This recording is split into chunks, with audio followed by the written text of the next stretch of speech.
Hello guys, this is your friend Naruto Audio Fanfics and we are back with a new fanfic. Which is what if Naruto was raised by Kurenai and became the Ice Fox of Konoha, Part 1. And if you enjoy this fanfic then please press the like button and subscribe to my channel for more fanfic like this. And now let's start the fanfic. A woman walked down the Konoha streets road. She had just come from a small get-together with her best friend Anko Mitarashi, the famed snake mistress of Konoha. She had on a hard glare across her face while some of the men around the village leered at her. Her gaze was cold, but how could it not be? She hated perverts and the like. She was in her mid-20s while her red eyes showed the unrelenting coldness. She went by multiple names. People called her the Genjutsu Mistress, the Untouchable Woman, and her personal favorite, the Ice Queen of Konoha.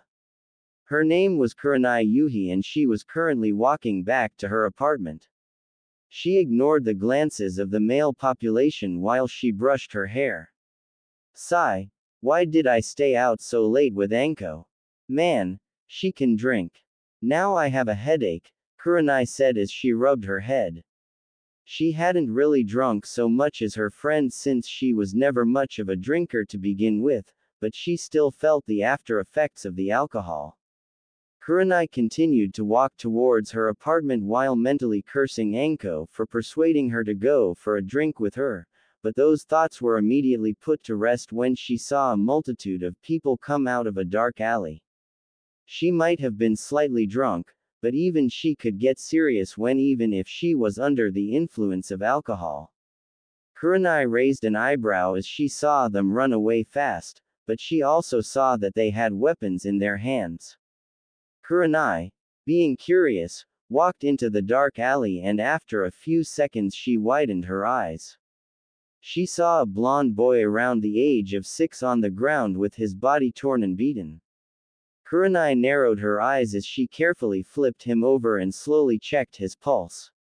She was so happy he was alive, but just barely. She noticed the whisker marks on his face and widened her eyes again. She was staring at Naruto Uzumaki as she knew the container of the Kyuubi no Yoko. Kurenai knew about Kyuubi. She remembered how she wanted to fight with her father to stop it from destroying the village, but she and her friends were too young so they couldn't go. It was one of Kurenai's most memorable moments even if she didn't like it. Naruto winced at her touch, but slowly calmed down while Kurenai clenched her right fist. She might not have seen Naruto that much, but she didn't hold anything to the blonde. More or less she felt sorry for him and having to carry such a burden. He's only 6 and they do something like this. Hokage-sama, is this really the village we all fight to protect? Kurenai wondered as she slowly picked up the blonde boy and walked him towards the hospital. She wasn't about to let him die like this. Kurenai could feel something when she touched him. A small feeling that made her drop her cold gaze for a bit. People watched the Ice Queen of Konoha carry the famed demon brat to wherever she was going and most scowled and whispered things that didn't fail to enter her ears. Kurenai turned to the people talking and glared at them, making them all shut their mouths while she continued walking.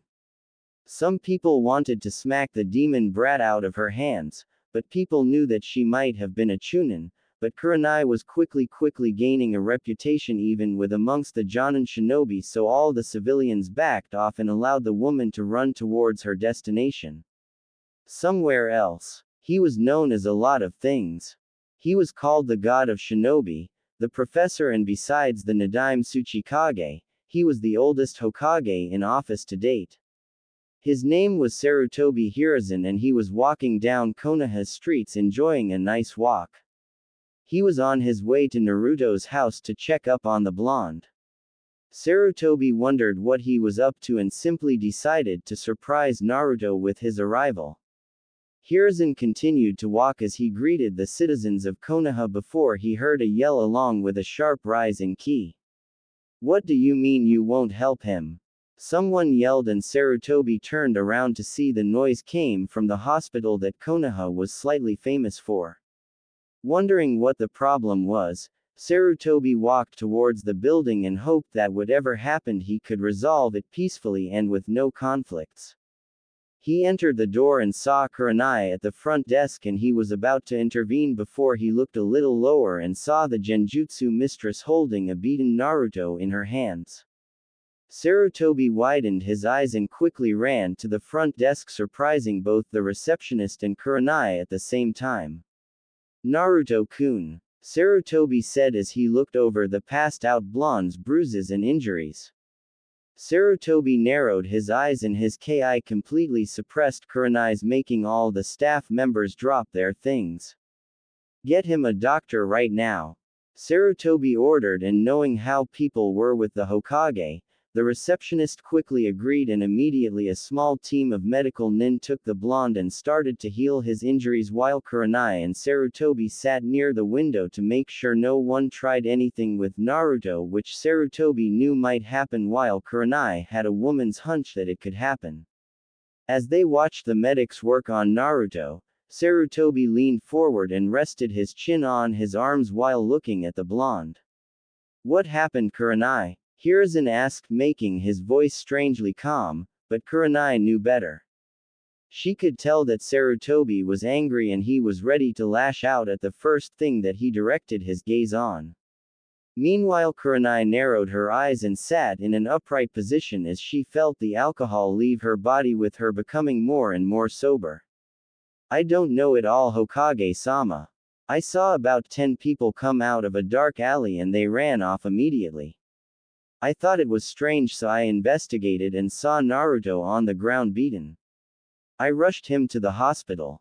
I demanded that they heal him, but people said that they had too many people to take care of and couldn't tend to him at the moment since they were understaffed, but I knew it was a lie because I saw the other doctors and nurses taking their time and writing documents, so I was angry, Kurenai explained, and Sarutobi gritted his teeth. His hands clenched upon each other as he tried to get his anger under control. Kurenai sighed and turned to Sarutobi. He's only 6. How could they do that to him? Kurenai asked, and Hiruzen wasn't even sure how to answer that question even if he was called the professor. It's all my fault. I should have watched him better. I can't believe it got to this point, Sarutobi said, and Kurenai sighed. She had been guilty of not paying Naruto much attention either. Where are his parents? Kurenai asked, and Sarutobi shook his head before rubbing the bridge of his nose with his fingers. He doesn't have any. He's an orphan, but I was told how he was treated back at the orphanage, so I tried to see if he would be okay on his own, Sarutobi said, and Kurenai's hair covered her eyes. If one looks closely, they would see that her red eyes showed anger and slight resentment. How was he treated in the orphanage? Kurenai asked, wondering if she would dread that question. Sarutobi sighed, and while they watched the medics work, he told Kurenai the entire story. Needless to say, Kurenai had to keep all of her ki under control and not go straight to the orphanage and put everyone under a strong genjutsu that would leave them with mental trauma for years. He was only a child as they did all that to him. They isolated him from other kids, they ignored his needs, he was given a pathetic excuse for a bed, and he was barely given any food. This was unacceptable. And you thought it was okay for him to live on his own? He's 6. Kurenai yelled out, shocking Sarutobi. Hiruzen narrowed his eyes and glared at the Chunin woman. There wasn't much I could do at the time. Sarutobi yelled back while Kurenai looked at Naruto. Why couldn't he be adopted by anyone? Kurenai asked, and Sarutobi sighed while looking at Naruto also. They saw the blonde's breathing ease. After a while they calmed down and Kurenai sat back down looking at the ground. I'm sorry, Hokage-sama, she said, knowing she showed disrespect to her village's leader and her leader as well. Sarutobi gave a small smile and shook his head. No, you're right, Kurenai. The council breathed down my neck about Naruto and it was hard to come to a solution to it all. I know I probably made the wrong choice, Sarutobi said, and Kurenai mentally nodded in agreement with him, but she could tell he was regretting it. You're the Hokage. If you did something they couldn't stop you. Don't you know that Hokage-sama? Kurenai asked and Sarutobi nodded. He did know that, but he knew that people's hatred was a dangerous thing and he didn't know what family would be put in that line of fire just for being Naruto's adoptive parents. It's complicated Kurenai-san, so I'd rather not say, Sarutobi said, and Kurenai was visibly losing her patience as she wanted answers. She wasn't sure why she cared so much about the blonde, but this whole thing left a bad taste in her mouth when she kept hearing about all the things that happened to Naruto. He didn't deserve this. None of this was his fault and she knew it. She was mad. Mad at Konoha for being this was to a 4-year-old boy, mad at her Hokage for allowing this to happen, and mad at herself for being a part of that group that ignored him. She should have realized it. Naruto was the male version of Anko. Her best friend had the same childhood. When she was betrayed by Orochimaru, she was given almost the same treatment and still had to deal with most of it. Kurenai felt ashamed of herself for not seeing it all this time and looked at the ground. He's got no one taking care of him, right? Kurenai asked and Sarutobi nodded. He turned to her and saw Kurenai look at Naruto with absolute conviction and resolve in her eyes. Then, I'll take care of him from now on. Hokage-sama, I would like to adopt Naruto. He needs parents and I refuse to see him like that again. It will be tough, but I'll do it, Kurenai said, and Sarutobi widened his eyes at the Genjutsu mistress. She wanted to adopt Naruto. Kurenai, think about this. You're a shinobi and I don't think it would be wise to. Sarutobi stopped when he saw Kurenai's eyes. The fire burning in them that showed no room for discussion even if he was her Hokage. Sarutobi widened his eyes as Kurenai gave him a pleading look. The Hokage sighed and thought it over. He knew things couldn't stay with Naruto and maybe the blonde would be better if he had someone capable to look after him. He couldn't really see anything wrong with Kurenai doing it, since even if few women her age had children when they were that young. Are you sure about this, Kurenai-san? You will have a lot to do, Sarutobi said, and Kurenai looked back at Naruto. She knew next to nothing about the blonde, but she felt her heart tighten when she heard of all the things that happened to him. In her mind, it just wasn't fair for the blonde to have to experience that. I'm sure Hokage-sama. I'll manage with him. I always wanted company, Kurenai said, and Sarutobi chuckled, drawing the Ice Queen's attention to him. I never thought you would be so open. Especially with how most of Konoha talks about you, Sarutobi said, and Kurenai gave a small smile. I suppose so. Don't ask why though, Hokage-sama, Kurenai responded, and the Hokage laughed with a nod. He normally wouldn't pry into anything if it wasn't life-threatening, so he left it alone before sighing. Take care of him, Kurenai-san. He's been through a lot, Sarutobi said, and Kurenai nodded with a smile. She could honestly say that she was looking forward to having Naruto around. I know he has Hokage-sama, but I'll raise him right, Kurenai said, and Sarutobi nodded. He was sure that Kurenai would do a good job for the blonde. A few hours later, Naruto groaned as he woke up and looked at the ceiling. He didn't remember much of what happened, or maybe he didn't want to remember. The blonde covered his eyes and cried at his misfortune. Why was he hated? What did he do that people hated him for? Naruto could only cry his distress away, but soon he felt a small side of his bed support something other than him, and the blonde opened his eyes to see Kurenai staring at him with a gentle smile on her face. Hello, Naruto-kun, Kurenai said, and the blonde looked at her for a bit. Kurenai could tell he was confused. She could understand that much, and she knew he had every right to be confused. Who are you? Naruto asked, and Kurenai continued to smile. I'm Kurenai here. If you want you can call me Ka-san, Kurenai said, and Naruto seemed even more confused, but Kurenai didn't mind it at all. Naruto-kun, I know what they did to you and I'm sorry you had to go through that. You didn't deserve any of that. Hokage-sama allowed me to adopt you. It might be confusing now, but you'll understand someday. For now I want you to know that I'm here for you, Kurenai said, and Naruto stared at her. He almost couldn't believe his ears when she said that. He almost hoped it wasn't a dream when she spoke to him like that. Why would you want to help me? The blonde asked, and Kurenai was more than happy to respond to his question. Because I care about you. I promise I'm not lying when I say this to you. Trust me, Naruto-kun, Kurenai said as she grabbed Naruto into a gentle hug. The blonde seemed stunned by her offer and felt overwhelmed, but at the same time very happy. For some reason he could feel she was telling the truth and he believed her. It felt good to have someone say that to him after all he had been through. Naruto slowly raised his arms and hugged his new adoptive mother and cried like it was a dream. Kurenai smiled and let down her cold gaze since she had no need for it with her new son. Is it really alright if I call you Ka-san? I mean, our hair color is so different and so are our eyes, and Kurenai placed a finger over Naruto's mouth and simply continued to smile. Don't worry about those details, Naru-kun. You're my new son and I'll take care of you. I might not know a lot, but I know I can help you, Kurenai said, and Naruto smiled. The blonde crashed into Kurenai again and showed his smile to his mother.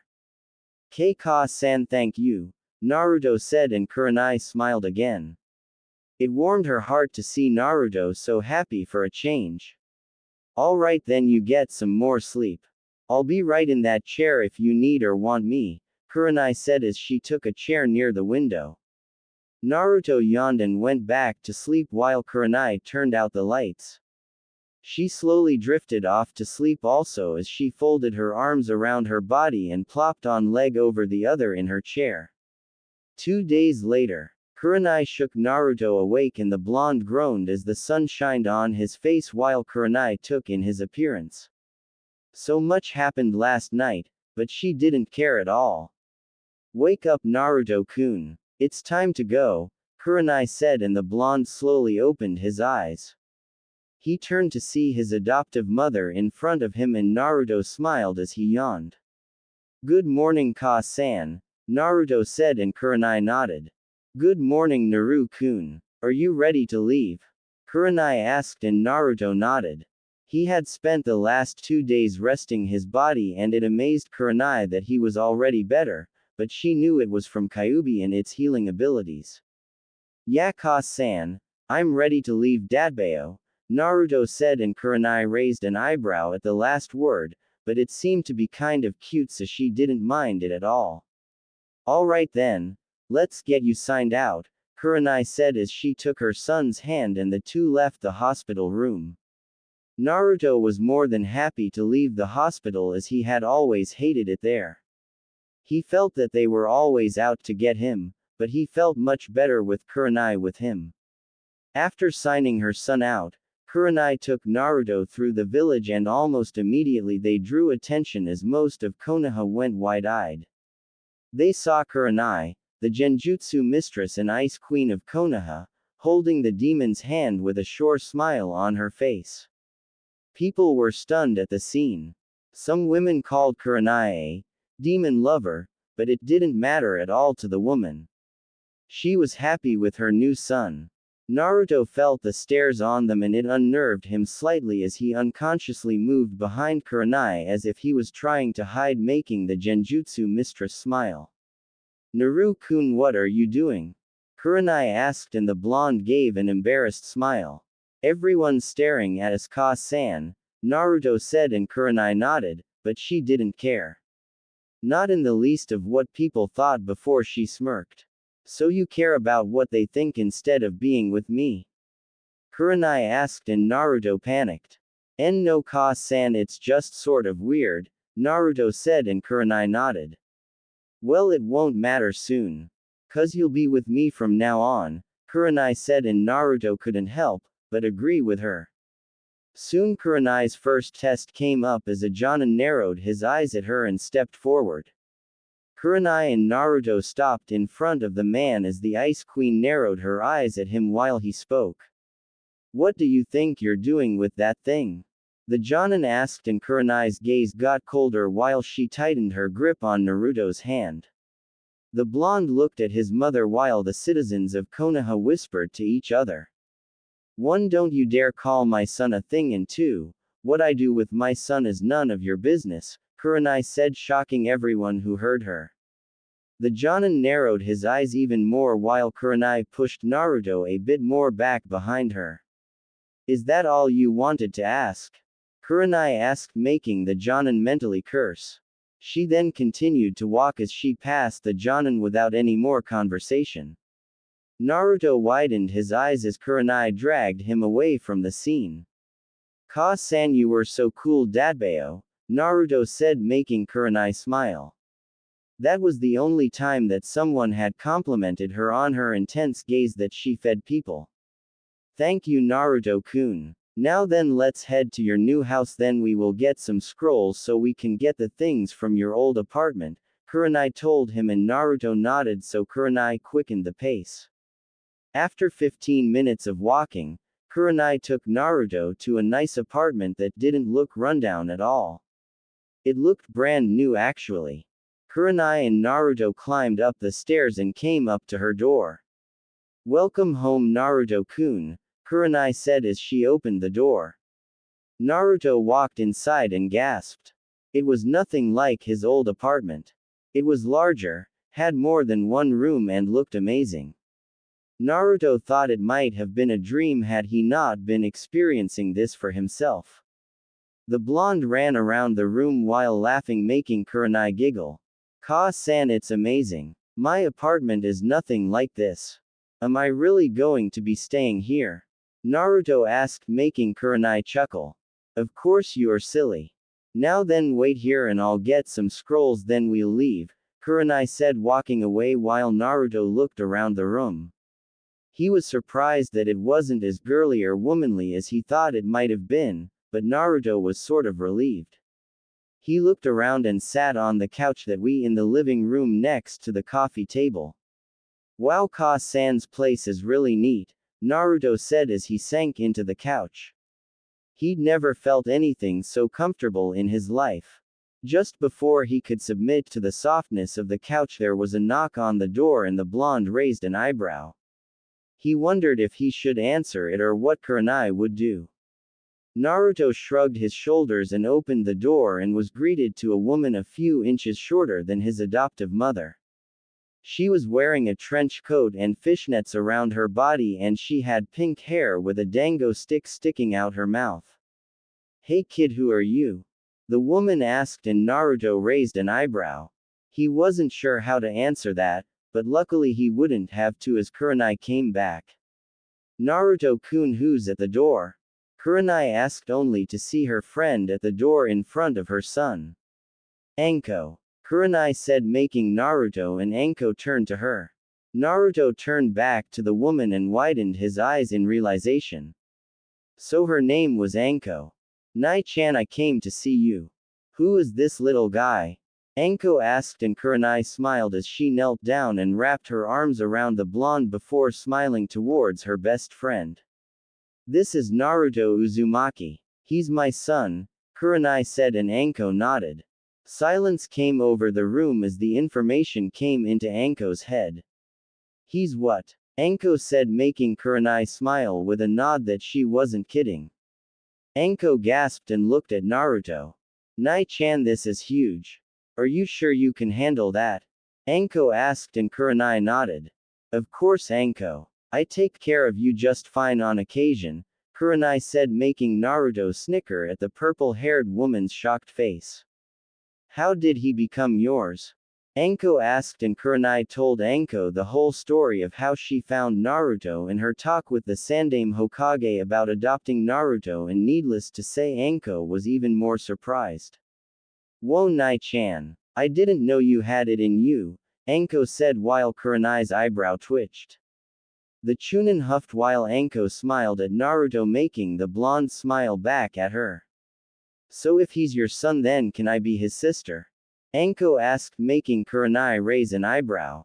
Anko's eyes gave a pleading look while Kurenai sighed. Somewhere in her head this was a horrible idea, but she relented. Fine Anko, you can be Naruto-kun's sister I guess, though I don't see why, Kurenai said, and Anko's grin got bigger. Are you kidding, Nai-chan? Anko asked as she sped to Naruto and gave him a hug, making the blonde blush. I've always wanted a little brother with whisker marks, Anko said, and Naruto's face turned blue. Can't breathe, Nai-chan, Naruto said before Anko dropped him with a smile while Kurenai sighed. So what are you two going to do? Anko asked while Kurenai took out a scroll. She turned to see Naruto next to her and smiled. We're going to start packing Naruto's clothes from his old apartment. I have an extra room near mine that I never use, though it was mainly used for you when you passed out drinking, Kurenai said, making Anko give a nervous laugh while she scratched her cheek. Well, I've got nothing to do, so can I come? Anko asked, and Kurenai shrugged her shoulders. I suppose. Come on, Naru-kun, and show us to your apartment, Kurenai said, and Naruto nodded. He immediately ran off and they followed him. It turned out that Naruto's house wasn't so far from theirs, maybe about 10 minutes, and the sight of it made Kurenai and Anko narrow their eyes. It was old and seemed like it could be reconstructed, but it held out just fine. They all walked up the creaking stair boards until they came up to Naruto's door. Anko widened her eyes and Kurenai's gaze grew cold. Naruto's eyes turned sad as they saw that his door had been broken down. Across the walls were hateful remarks about the demon and how it could die or go to hell, something like that. Kurenai saw that Naruto's room was mostly clean, if not for the random kunai marks and notes which Kurenai and Anko tore down. Kurenai turned to her son and smiled. Don't worry, Naru-kun. I won't let anyone or anything hurt you, I promise, Kurenai said, and Naruto's mood instantly changed. He thanked his adopted mother and the three go to work on sealing the blonde's clothes into the scroll. He didn't have much and most of his clothes were old, so Kurenai decided to take him shopping after this while Anko would have some fun with whoever did this to her little brother's room. It took about half an hour, but everything of importance was sealed and the three left the old apartment. Alright, I'll take before we head back home. I think we'll take him shopping for some clothes, then we'll get something to eat to end the day, Kurenai stated while Anko and Naruto nodded, ignoring the many glares they got from people. Gotcha, Nai-chan. Come on, Naru-kun, let's get you some clothes, Anko said as she grabbed Naruto's hand and the three walked for a clothes store. As soon as they came to one, all three entered the shop and were met with a smile that quickly turned into a frown when he saw Naruto. Obviously, Kurenai and Anko noticed his frown and glared. That thing isn't allowed in here, the man said simply while Kurenai's hair covered her eyes again. Anko, take Naruto-kun outside. I've got to teach this man a lesson, Kurenai said, and Anko nodded as she grabbed Naruto and took him outside while Kurenai smiled. Let me show you why I'm called the Genjutsu mistress of Konoha and why you never insult my son, Kurenai said as the man was about to find out that he made the worst mistake of his life. Anko and Naruto waited outside for a few minutes before Kurenai smiled and allowed them inside. Naruto and Anko smiled and walked inside while the man was smiling like he just saw death flash before his eyes. Take anything you want. It's on the H house, he said, and Kurenai nodded. She and Anko grabbed countless clothes and had Naruto try on a few of them for their amusement. After about an hour, the three left and Naruto's stomach began to rumble. It was the middle of the day, so that was understandable. Are you hungry, Naruto-kun? Kurenai asked and her adoptive son nodded. Anko's stomach grumbled too, which made Kurenai sigh. Great, so are you. Well, I don't have my supplies, so I can't really cook, Kurenai said with a sigh while Naruto's eyes gleamed. Ka-san, can we get some ramen? Naruto asked, making Kurenai and Anko raise their eyebrows at him. Ramen would be a good change of pace, Nai-chan. Let's get some, Anko said, agreed with her new little brother. Kurenai looked from her son to her best friend and sighed. Well, alright. I don't mind. Let's go then, Kurenai said as Naruto pointed his mother and sister towards his favorite. With Sarutobis. The god of shinobi was currently in the council room dealing with the ramblings of his council members, which irritated him to no end. Sarutobi sighed as he placed his chin on his elbows and his elbows on the table.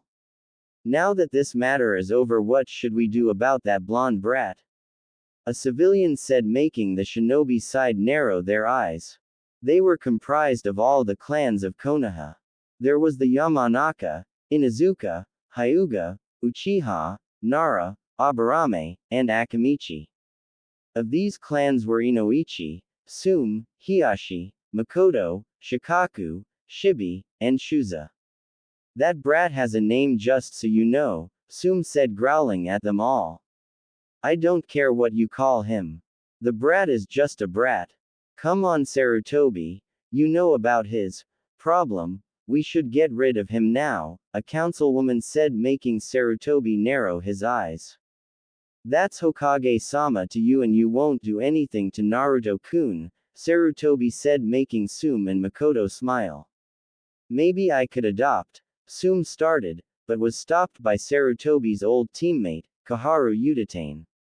Absolutely not. He should be left alone as he always has been, Koharu said, making Sume growl. But Hiruzen was smirking as he got a drop on the council.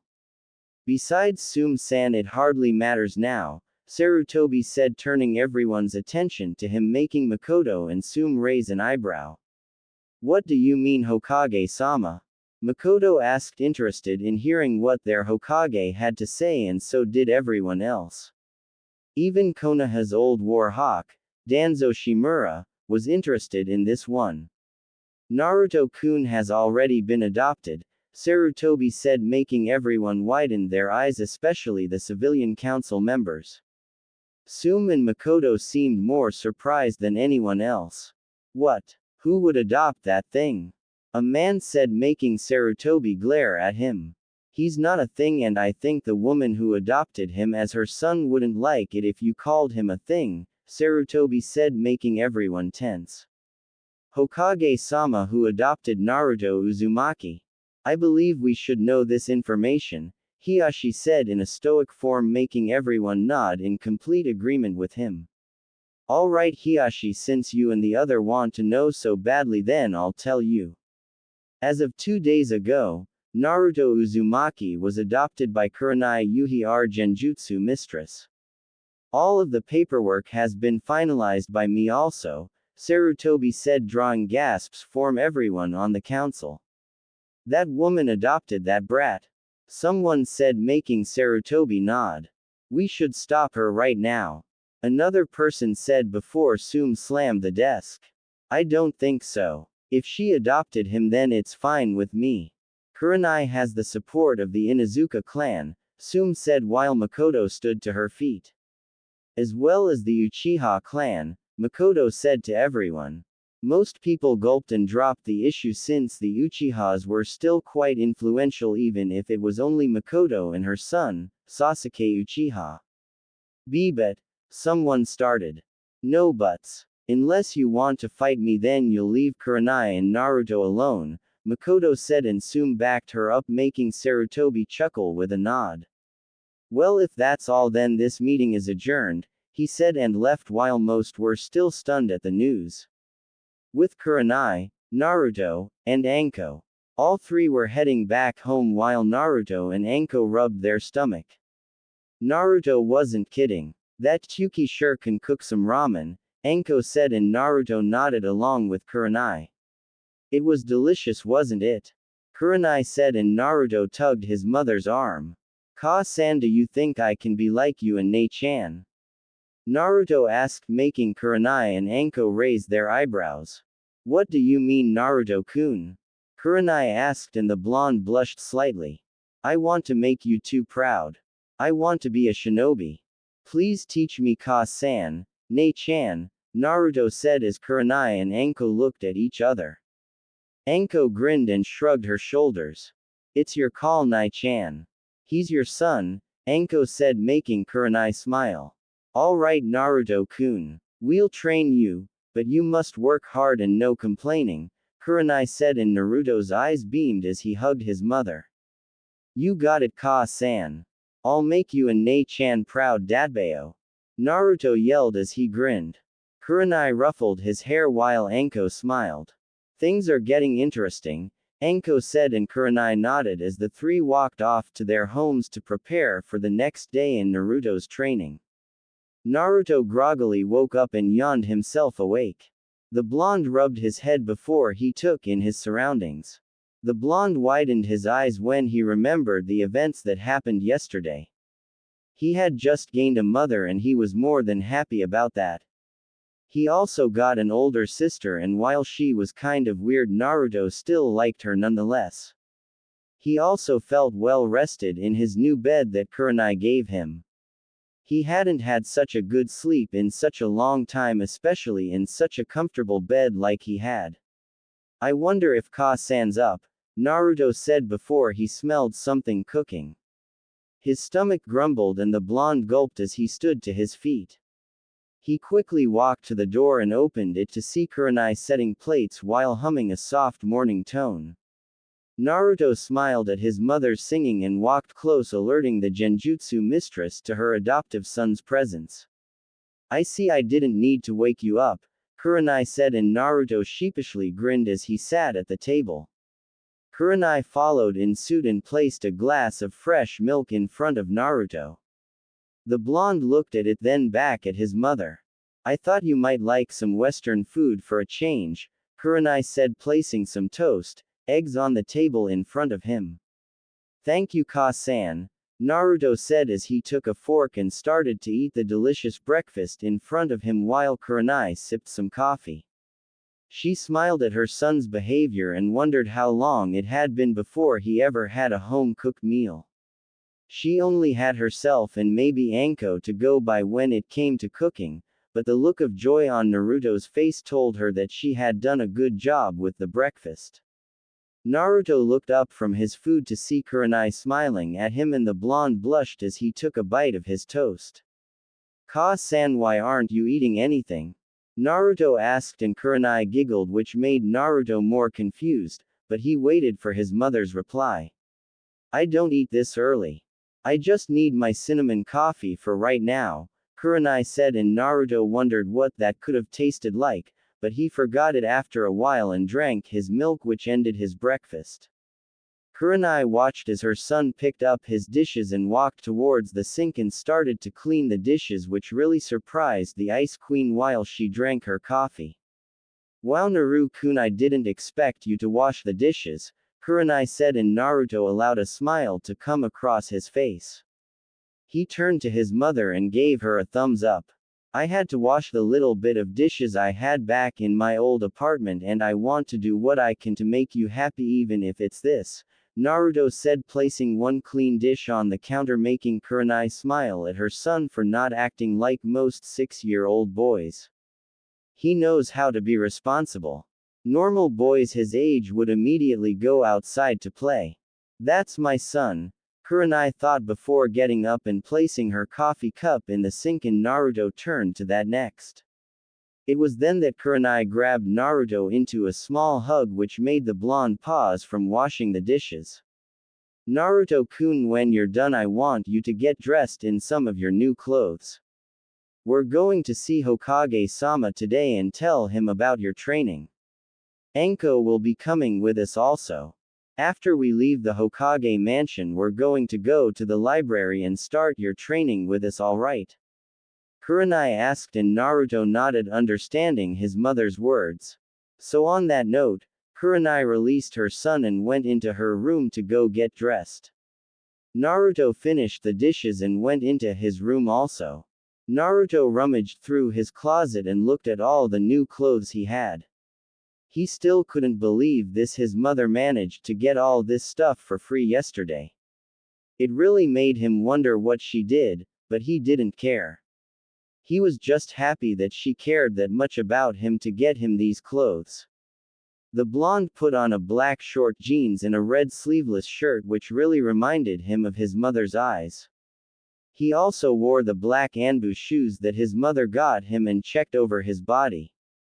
He went into the bathroom and brushed his teeth. Naruto came out of his room and waited for his mother to arrive as he sat on the couch. He didn't even have to wait long before saw Kurenai appear in a red mesh blouse armor and over that was a white bandaged-looking dress that came down to her thighs. Looking very good, Naru-kun. Well, are you ready to go? Kurenai asked and Naruto nodded with his mother. She grabbed his hand and walked towards the door, but immediately there was a knock coming which made Kurenai and Naruto raise their eyebrows. The Genjutsu mistress opened the door and both smiled when they saw who it was. Looks like I'm right on time, Anko said, making Kurenai and Naruto nod at her.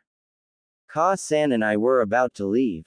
It's good to see you again, Anko Nichan, Naruto said, which caused Anko to give him a hug. It's good to see you too, Naruto-kun. So what are we waiting for?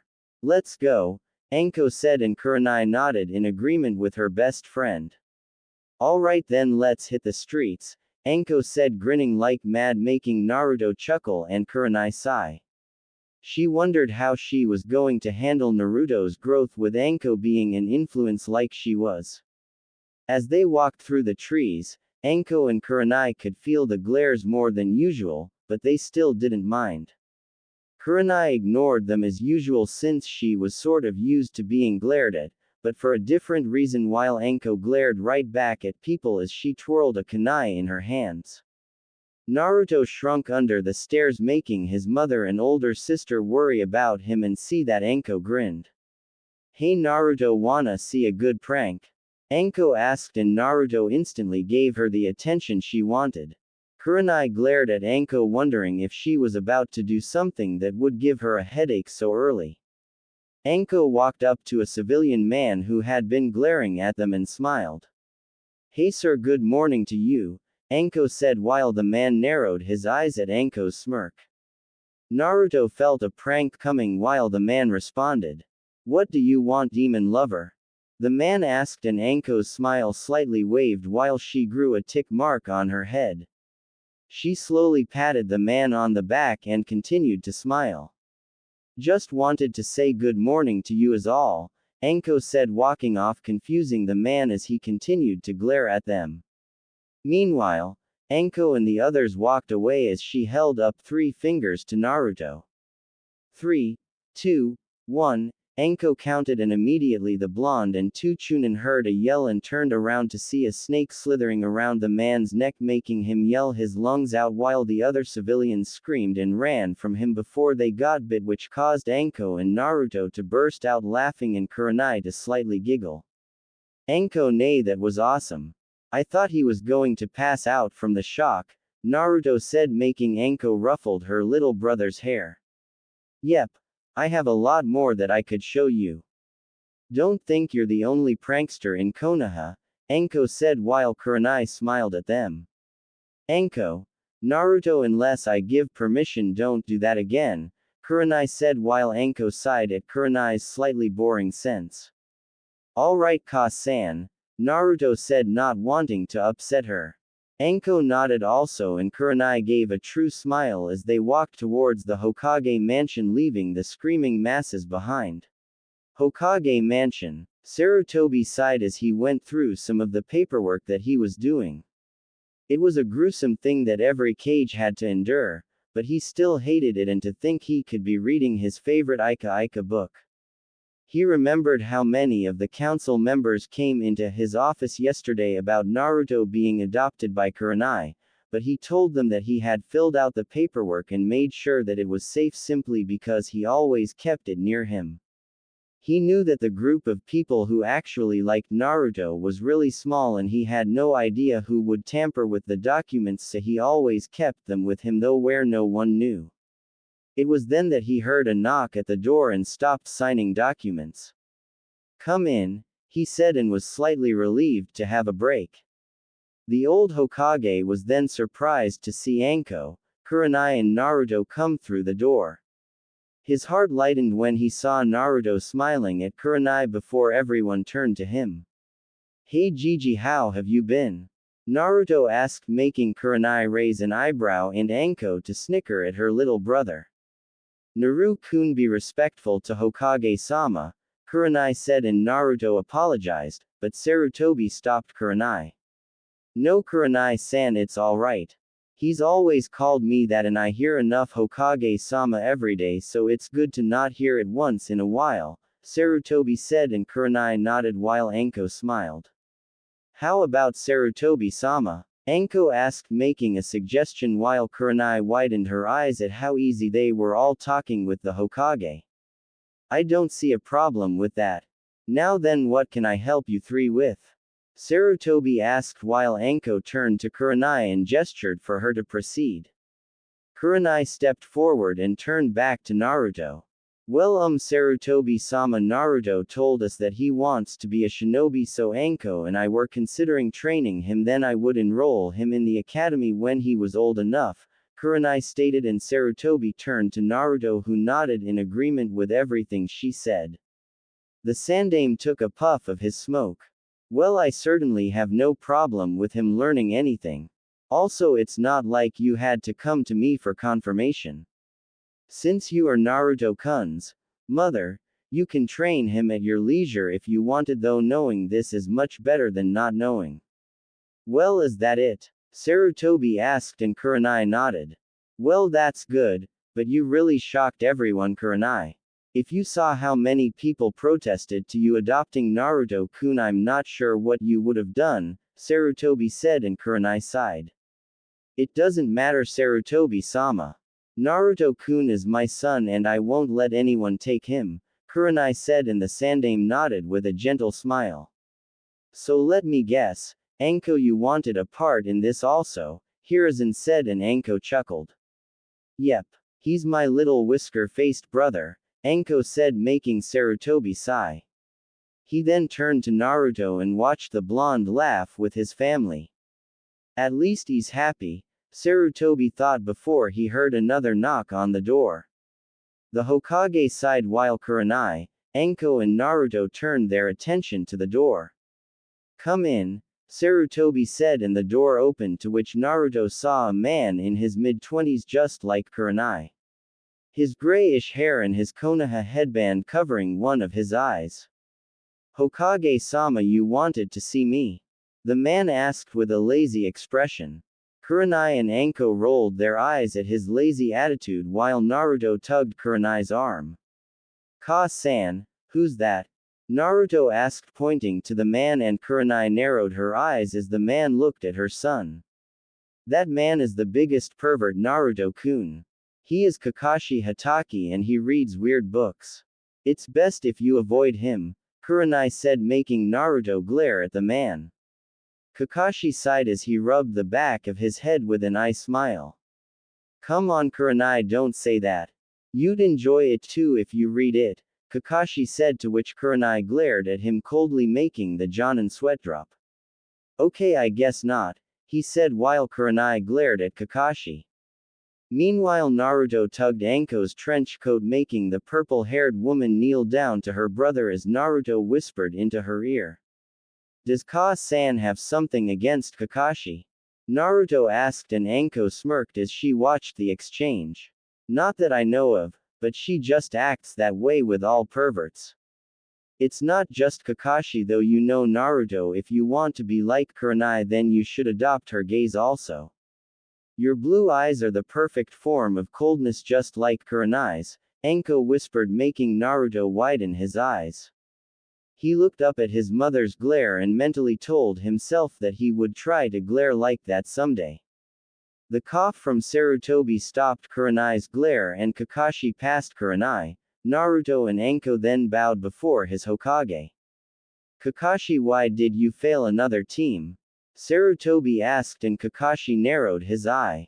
It's because they weren't fit to be shinobi, Hokage-sama, Kakashi said, and Sarutobi sighed. He took a deep puff of his smoke and turned to look out the window. Kakashi, that's the third team you failed. You said you wanted to teach the next generation, but you're making it difficult. Try and pass a team this time, Sarutobi said, and Kakashi nodded before walking towards the door, but then he stopped and turned to Kurenai.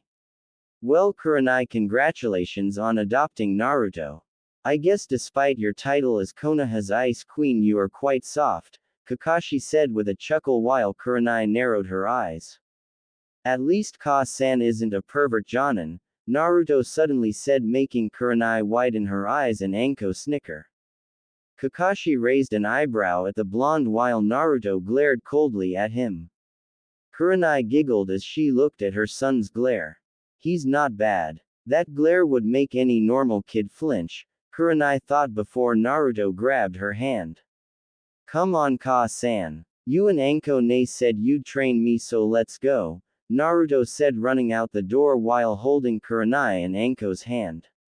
I think you just made him hate you, Sarutobi said, and Kakashi sighed with a nod. He honestly didn't mean anything by it, but he knew that he shouldn't have said it like that. Kurenai already tolerate him and his pervert tendencies as it was. He probably just made it worse. I never thought that Kurenai would adopt Naruto of all people, Kakashi said, and Sarutobi nodded. Yeah, it's a shocker, but I'm happy for him, Sarutobi said, and Kakashi shrugged his shoulder while he took out an orange book and walked off, leaving Sarutobi to his work. With Kurenai, Anko and Naruto having left the Hokage mansion, the group left the area and Kurenai grabbed Naruto's hand. She took him in the direction of the library while she turned to Anko. Anko, prepare our regular training ground for Naruto-kun. We'll be there later, Kurenai said, and Anko nodded as she gave Naruto a goodbye and hopped along the rooftops while Kurenai and her son walked into the library. They were both met with a bit of hostility, but there was nothing the civilians could do, so Naruto entered the library for the first time. He looked at the mountains of books in the shelves while Kurenai took him to the shinobi section of the library. Alright Naruto, what do you want to learn? We'll get the books, Kurenai said, and Naruto thought it over. He rubbed his head for a few minutes while Kurenai slowly waited for her son's response to her question. Well, Ka-san, I'd like to learn everything. I want to be a well-balanced shinobi. I heard lots of people calling you the Genjutsu mistress, so I want that to be my primary art. I'd like to have taijutsu and ninjutsu just so I don't focus on one thing, Naruto said, and Kurenai chuckled, but she remembered Kyuubi's large chakra reserves, which gave Naruto nearly Kage-level chakra just at the age he was. Genjutsu would be a bit of a struggle for him, but this was her son and the least she could do was believe it was possible and teach him. Well, Naru-kun, I'm glad you want to be well-rounded and you have two perfect teachers. Anko leans more to taijutsu and ninjutsu while I lean towards genjutsu and tactics. With your Ka-san and Ne-chan you will be a very well-balanced shinobi. Now then, we will get to work on your chakra control. Do you know what chakra is? Kurenai asked, and Naruto racked his brain. No, Ka-san, I'm sorry, Naruto said, and Kurenai patted his head. No problem, Naru-kun. For now I'll tell you and later I'll show it to you. Basically, chakra is the energy within our bodies. It's the thing that allows us to perform amazing techniques. In essence, chakra is a shinobi's best friend. Now then, let's get you some books. We'll mostly take some on chakra control and some on genin to chunin techniques, Kurenai told her son, and Naruto nodded as the Genjutsu mistress handed Naruto the books, and when they were done they carried them out and walked towards a training ground. Ka-san, when did you start Genjutsu? Naruto asked out of nowhere as they walked for a few minutes. Kurenai smiled and looked up at the sky. Maybe since I started the academy. There weren't many genjutsu users during that time and I had a peculiar knack for it, so I went with it. Mostly I wanted to prove that genjutsu was just as good as taijutsu or ninjutsu, Kurenai said, and Naruto nodded. That's a cool dream, Ka-san, Naruto said, and Kurenai giggled with a bit of thanks to her son. While they walked, Kurenai raised an eyebrow when she saw two other people walking. She knew the oldest right away while the younger she had a vague memory about. Of course she couldn't really forget them. They were the last of their clan after all. It was Makoto and her son Sasuke Uchiha. Naruto looked at Sasuke and the brunette looked at Naruto. They both shared a glance at each other as the two mothers stopped to talk. Kurenai-san, it's good to see you, Makoto said, and Kurenai nodded. She had seen Makoto around multiple times. There was a few other times that Anko and Yugao would invite herself and Makoto to a woman's night out. It's good to see you too. It was quite a shock when I learned what you did, Makoto said, taking a glance at Naruto, which Kurenai did notice. Well, that's life, isn't it? My son is quite responsible for his age, Kurenai said, smiling, and Makoto chuckled. Sasuke-chan's no slouch either, though I wish he wouldn't mop all the time, Makoto said, and Kurenai raised an eyebrow as to what she meant. Meanwhile, Naruto was staring at Sasuke and Sasuke was staring at Naruto. The two young boys glared at each other before the Uchiha spoke. What are you looking at? He asked while Naruto narrowed his eyes. Well, I'm looking at your mopey face. You need to lighten up, Naruto said, and Sasuke gritted his teeth at the blonde. HMPH, maybe you should mind your business, Sasuke returned, and Naruto's eyebrow twitched. This guy was seriously pissing the blonde off. Whatever, broody, Naruto said, and Sasuke gritted his teeth. He noticed the books in Naruto's hands and chuckled. So you want to be a shinobi? Please, I already know a jutsu, maybe you just suck, Sasuke said, and Naruto grabbed his collar. He scowled at the Uchiha while the brunette was sort of surprised by the action a little. Wanna say that to my face, emo? Naruto asked, and Sasuke grabbed Naruto's collar in return. Makoto and Kurenai watched the exchange and sighed. Boys would always be boys. Who you callin' an emo loser? Sasuke retorted, and both gritted their teeth at each other. I bet I could be a better ninja than you any day, Naruto said, and Sasuke scoffed. I'd like to see you try. When I become the best, I'll kick your ass so far around this village that you'll never get up again, Sasuke said, and Naruto was about to say something, but both boys got grabbed and pulled away from each other. Come, Sasuke. Be nice, Makoto said with a smile while Kurenai smiled at Naruto. Naruto, you too. Don't fight. Yet, Kurenai said, and Naruto nodded with a quick apology as the two ladies dragged their sons away from each other.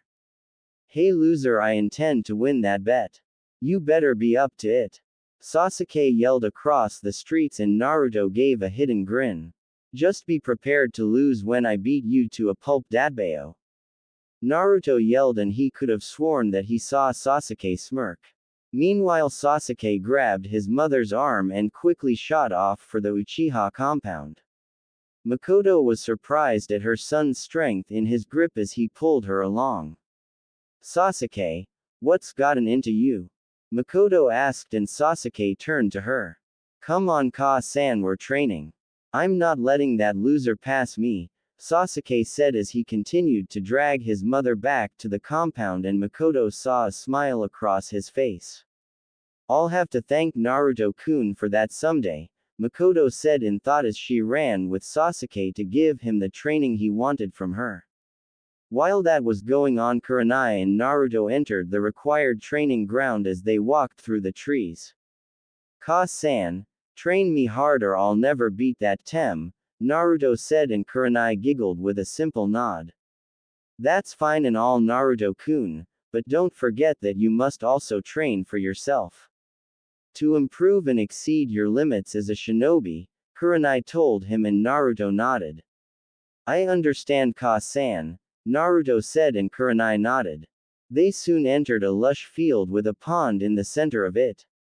They saw Anko sitting on a tree branch waiting for them as they came into the field.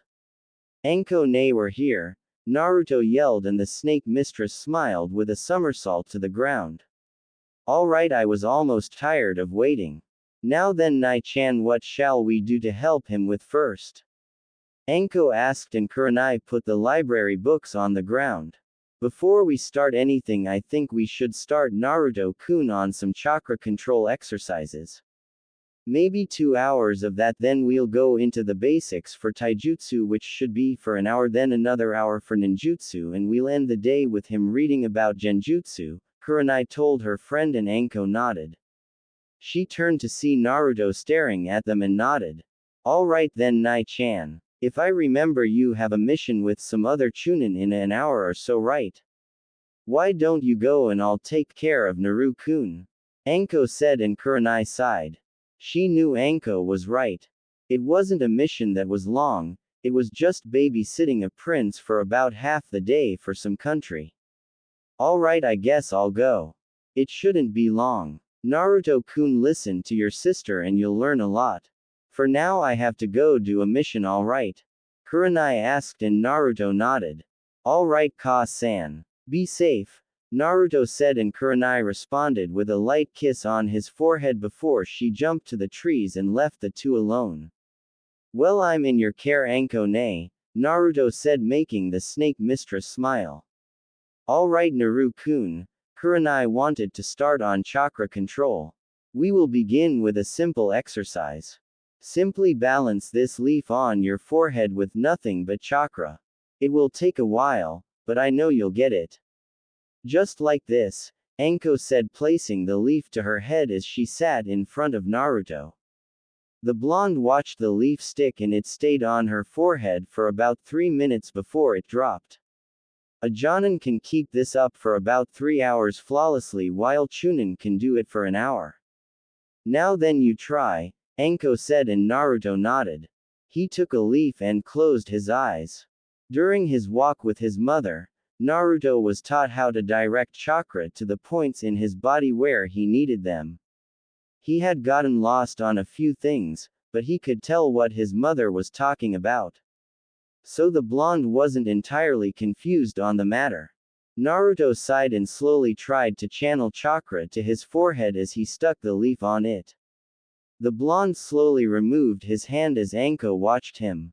She was amazed that it didn't fall immediately, but after a minute or so it did, while Naruto pouted. Man, I had it, Dadbeo, Naruto said, and Anko patted his shoulder. A small step back, Naru-kun. I honestly expected it to fall immediately, but you have some degree of control. I wonder why, Anko said, and Naruto scratched his head. Well, there were those times when I was being chased by a mob, and when they would nearly catch me, I would almost immediately run so far ahead of them. Does that mean anything, Anko-ne? Naruto asked, and Anko narrowed her eyes. You must have unconsciously applied chakra to your feet to give you that extra speed. Civilians don't really know how to use chakra, so you could outrun them easily. I'm both amazed and angry at that, but not at you, so don't read too much into it. Anyway, that was a good try. Now Nai-chan said to try for 2 hours, so I'll watch you and correct you on anything I see that needs to be changed, Anko said, and Naruto nodded as he closed his eyes and tried the leaf exercise again. With Kurenai, the Chunin woman just got back to her house and opened the door. She quickly got all of her stuff together and got ready to leave. She had to meet up with Genma, Guy, and Kakashi. Out of them all, Kakashi and Guy were the only Jonin, while Genma and Kurenai were the Chunin, but Kurenai was possibly the only real Chunin since Genma said he was going to do the Jonin exams in the next month. Kurenai would have taken the exams also, but with her new responsibilities to Naruto, she knew that if she made Jonin, then she would be called out a lot more, and that would leave the village to chase him at their leisure, and she would be damned if that happened. Well, I guess I can wait till he's about 10 or so, then I can become a Jonin. For now, Naruto-kun is my primary concern, Kurenai said to herself before heading for the door. She opened the door and almost walked out before seeing 2 council members at her doorstep. They were Koharu and Homura. Kurenai-san, glad we caught you. May we have a word? They asked, and Kurenai narrowed her eyes. Her womanly instincts pointed this to Naruto or something that had to do with her adoptive son. Well, I'm kind of in a hurry so I can't really talk long, Kurenai said, and the two council members nodded. That's fine. We hope this won't take long either. So we'll get right to the point. We want you to relinquish Naruto Uzumaki from your care. No, Kurenai said just as fast as their request came out. Homura and Kaharu narrowed their eyes at her, and Kurenai stepped out of her doorstep and closed the door. Kurenai-san, you're a smart woman, so you should know that you can't raise him. He's not normal, Homura said, and Kurenai turned to them. I also don't think it's normal for people to maim a 6-year-old boy just because of hatred. Now then, if you're done, Kurenai said as she walked down the stairs and was about to leave while Kaharu sighed. That thing must be controlled, Kurenai-san. If we aren't careful, he'll destroy us all. You have to think about the safety of the village, Kaharu said, and Kurenai sighed. This was exactly why she wanted to wait for Naruto to grow a little, then for her to become a Jonin. It was all for the purpose of her to stay close to her son. Kurenai stopped walking and glared coldly at the two council members, making them both shiver. Never call my son a thing.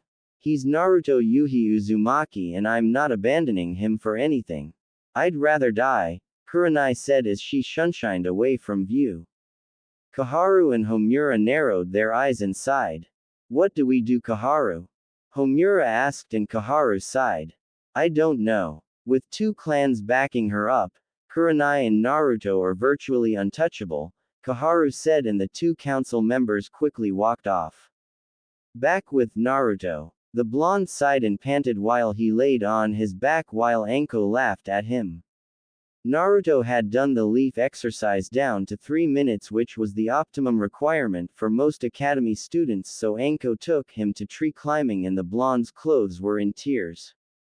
Wow, Naru-kun, you must have it rough, Anko said while the blonde glared at her. It's not funny, Anko, nay. Man, that hurt, Naruto said, rubbing his head, and Anko nodded while getting control of herself for a bit. Yeah, maybe it's beyond you at the moment. Let's get you started with my taijutsu. It's still a new form, but it's an effective one, Anko said, and Naruto nodded. He got to his feet while Anko slipped into her taijutsu form. This is all about movement and dancing around the opponent almost to taunt them. It also relies on being flexible, so let's go at it, Anko said, and Naruto nodded. He ran at Anko, and the Chunin chuckled as she trained her little brother. Anko was brutal. She really didn't hold back for Naruto, and the blonde was cursing her mentally at the moment. He had been kicked, punched, slapped, backslapped, and kneed in a certain place. He didn't know his sister could be so damn cold. Anko, nay, you're evil, Naruto said, panting, and Anko chuckled. Exploit all weaknesses, little brother. Now then, let's forget about ninjutsu tonight and simply taijutsu the day away, Anko said, and Naruto gulped. He hoped he would be alive enough to see his mother again, or this wasn't his day at all. Just like Anko said, they spared the day away, and not once did Naruto hit Anko. She was so damn slippery, just like a damn snake. His sister called her taijutsu form the hubby style, and Naruto could now see why she moved like a snake. She based her entire persona off of it. Anko taught Naruto the beginning katas to her form, and at the end of the day, when the sun was going down, they stopped with a little jutsu lesson. Needless to say, Naruto's clothes could almost be considered rags, and he was completely beat down, but the blonde smiled and hugged Anko. Thanks for the ouch training, Anko, nay. It really ouch feels good, Naruto said as it completely hurt to move his body. He had learned a lot from Anko, but at the end of the day his body was aching like hell. You're welcome, little brother. Now then, come on and get on my back, Anko said, and Naruto raised an eyebrow, to which Anko smirked. I know you can't move, so I'll piggyback to Nai-chan's house, Anko said, and Naruto slowly got on his surrogate older sister's back. Anko grinned as she trudged back to Kurenai's apartment. Anko, nay, Naruto said, and the snake mistress turned to him. What's up, Naru-kun? Anko asked as Naruto leaned on her back. He sighed and yawned. Sorry if it's personal, but where did you get this mark? Naruto asked, making Anko flinch as she felt Naruto touch her neck. She slowly calmed down and stopped walking. It's a story I'll tell you one day, but for now let's just say it's a scar, Anko said, and Naruto nodded, not wanting to interfere in his surrogate sister's privacy any more than he already did. Alright Anko, nay. Just curious, Naruto said as he went to sleep on Anko's back, making the woman chuckle at how cute he could be. With Kurenai, the Chunin sighed as she came through the door of her apartment. Turns out that guard took longer than expected, since the nation's daimyo was right that his son would get attacked. They were mostly bandits scattered from the neighboring countries, but there was quite a bit, and it took all of them to hold the bandits back. They were only adequate fighters, so it didn't take that long to take them out. Kurenai had received her mission's payment and just wanted to relax on her couch, but she knew she couldn't just yet since Naruto wasn't back. She was about to get up again and go to the training area, but the door opened and Anko brought in Naruto on her back, and Kurenai immediately got worried when she saw how terrible the blonde looked. Anko, you didn't have to go that far, Kurenai said as she rested Naruto on the bed. Sorry about that, Nai-chan, but he's really persistent.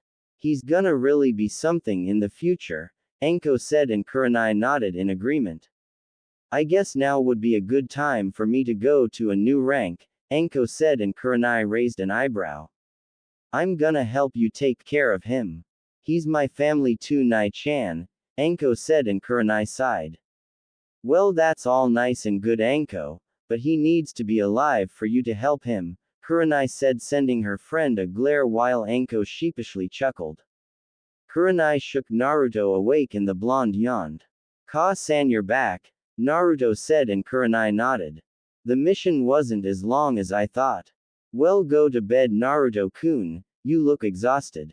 We'll do your genjutsu training tomorrow, Kurenai told him, and the blonde nodded. He quickly got up and walked to his room. The blonde took off his clothes and took a quick shower, then went to bed just as easy, while Kurenai and Anko sat at the table in the kitchen. Nai-chan, I think I should give him the contract, Anko said, and Kurenai narrowed her eyes. Anko, I don't think he's ready for that. Maybe after a few years of training, but not right now, Kurenai said as she sipped some water. Anko sighed and tapped the table with her finger. I'm not saying it has to be now. I'm just saying that I would want to, Anko returned, and Kurenai sighed while holding her glass. I suppose that's a good idea, Kurenai said, and Anko nodded with a grin. I never would have thought that you would become a mother, even an adopted one, the snake mistress said, and Kurenai snorted. I know that's right, but it's fulfilling, Kurenai stated, and Anko nodded while laying her head on the table before looking at Naruto's door. She walked over to the door and slowly opened it to see Naruto sleeping soundly and closed the door. Well, our lives just got that much more exciting. So when are we going to tell Yugao about this? She'll have a fit, Anko said, and Kurenai knew that. Despite being the most composed one of the group, Yugao did tend to overreact to some things, but that's what made her fun. I don't know, but that's a situation for another time, Kurenai said, and Anko nodded in agreement with her. She could wait for now. Well, I guess I can go home now, Anko said, and Kurenai waved goodbye. Anko, thanks for being Naruto's sister, Kurenai said, making the snake mistress chuckle as she opened the door. As I told you, Nai-chan, I've always wanted a brother with whisker marks, Anko said as she left while Kurenai sighed. She began to wonder if this was something to worry about, but decided to let it go as she got up from her seat and walked towards her bedroom to go to sleep. She stopped to take a peek into Naruto's room and smile when she saw her son sleeping peacefully. Naruto Yuhi Uzumaki, I think that has a nice ring to it, Kurenai said with a nod as she closed the door and went to sleep. She couldn't wait to get Naruto's training done so she could be certain that he could protect himself. 1 year later, Naruto Yuhi Uzumaki, it's time to get up and go to the academy, Kurenai yelled and heard a crash from her son's room. She sighed as Naruto came out of the room and chuckled. Sorry about that, Ka-san. I'm still a heavy sleeper, Naruto said, and Kurenai rolled her eyes. What am I going to do with you? Kurenai asked, and Naruto shrugged his shoulders. He quickly ate his breakfast and put on his clothes. Naruto had gotten taller over the year. His blonde hair was more wild-looking and his body just a bit more developed thanks to Kurenai and Anko's training. He had also learned a lot much more than the average genin did. Thanks to his sister, Naruto developed completely in the hubby-style taijutsu. His moves were more fluid and he could spar with Anko a lot longer than he could a year ago.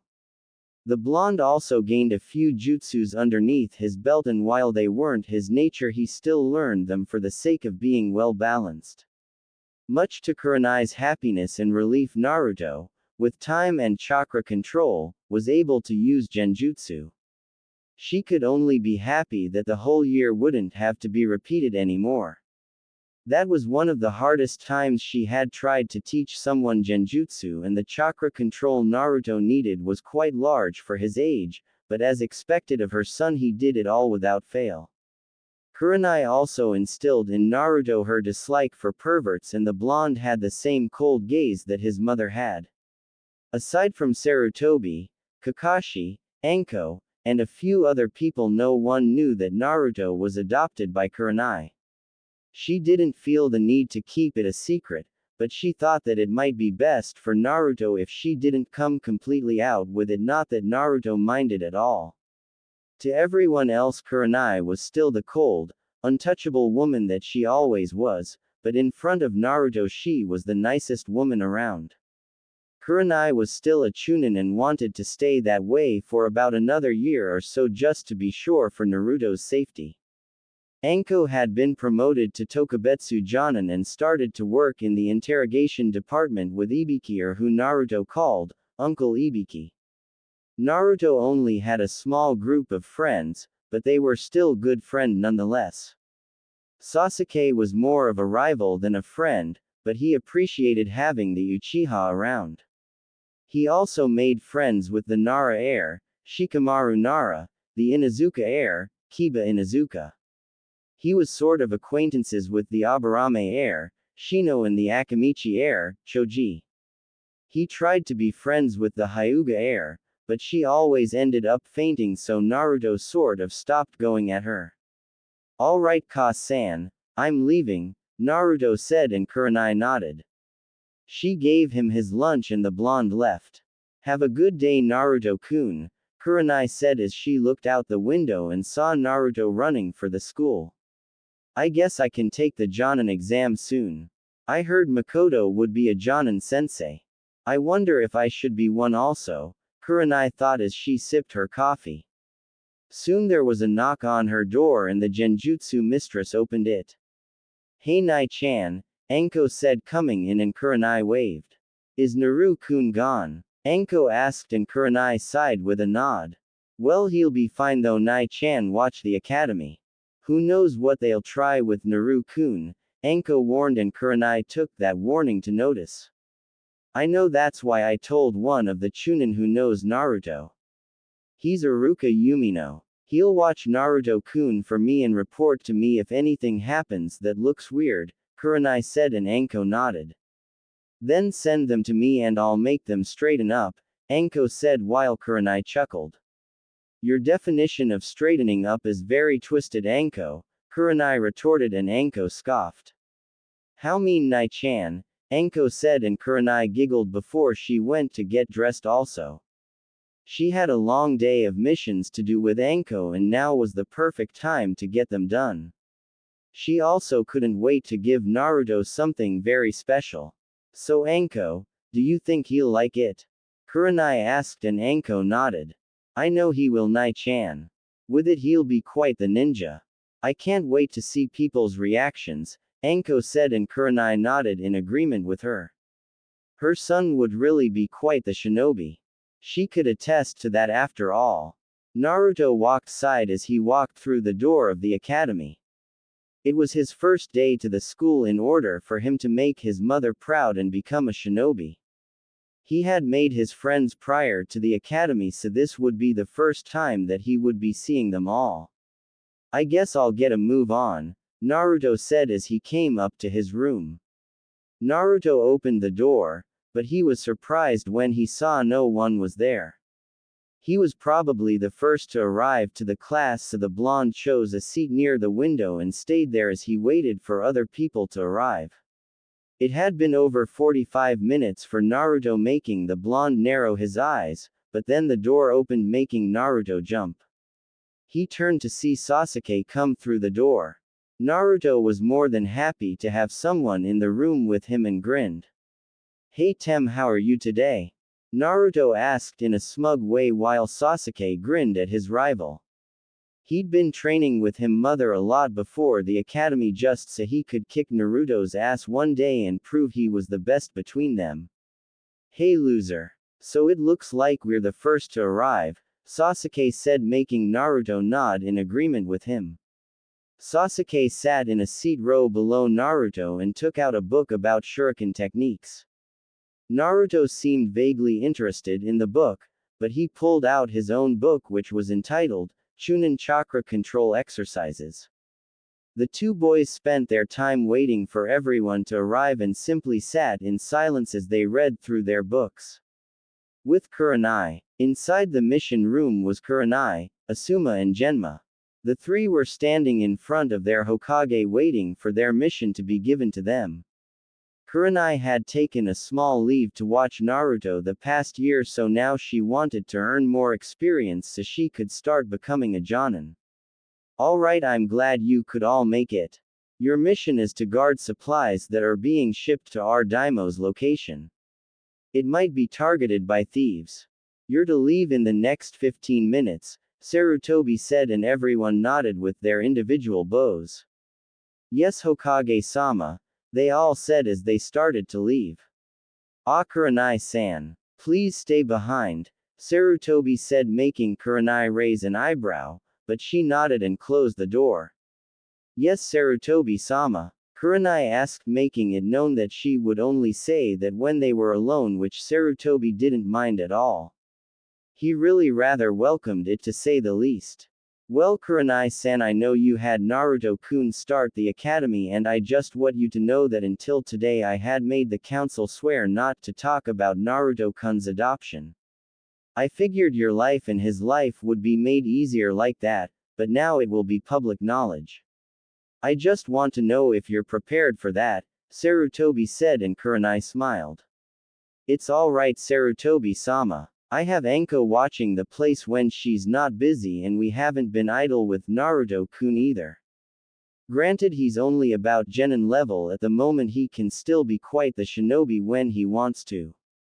I know he can. He's my son after all," Kurenai said as she knew that Sarutobi had stopped the spread of rumors about her and Naruto, and while she was grateful for it, she didn't really think it was necessary. She knew it would be public knowledge about this time and most people would be surprised, but that was alright, she figured. "Well, if that's all, Hokage-sama, I'm gonna go," Kurenai said, and Sarutobi nodded with smile on his face as he saw Kurenai leave. Back at the academy. "Okay, I am happy to see some new faces in the room.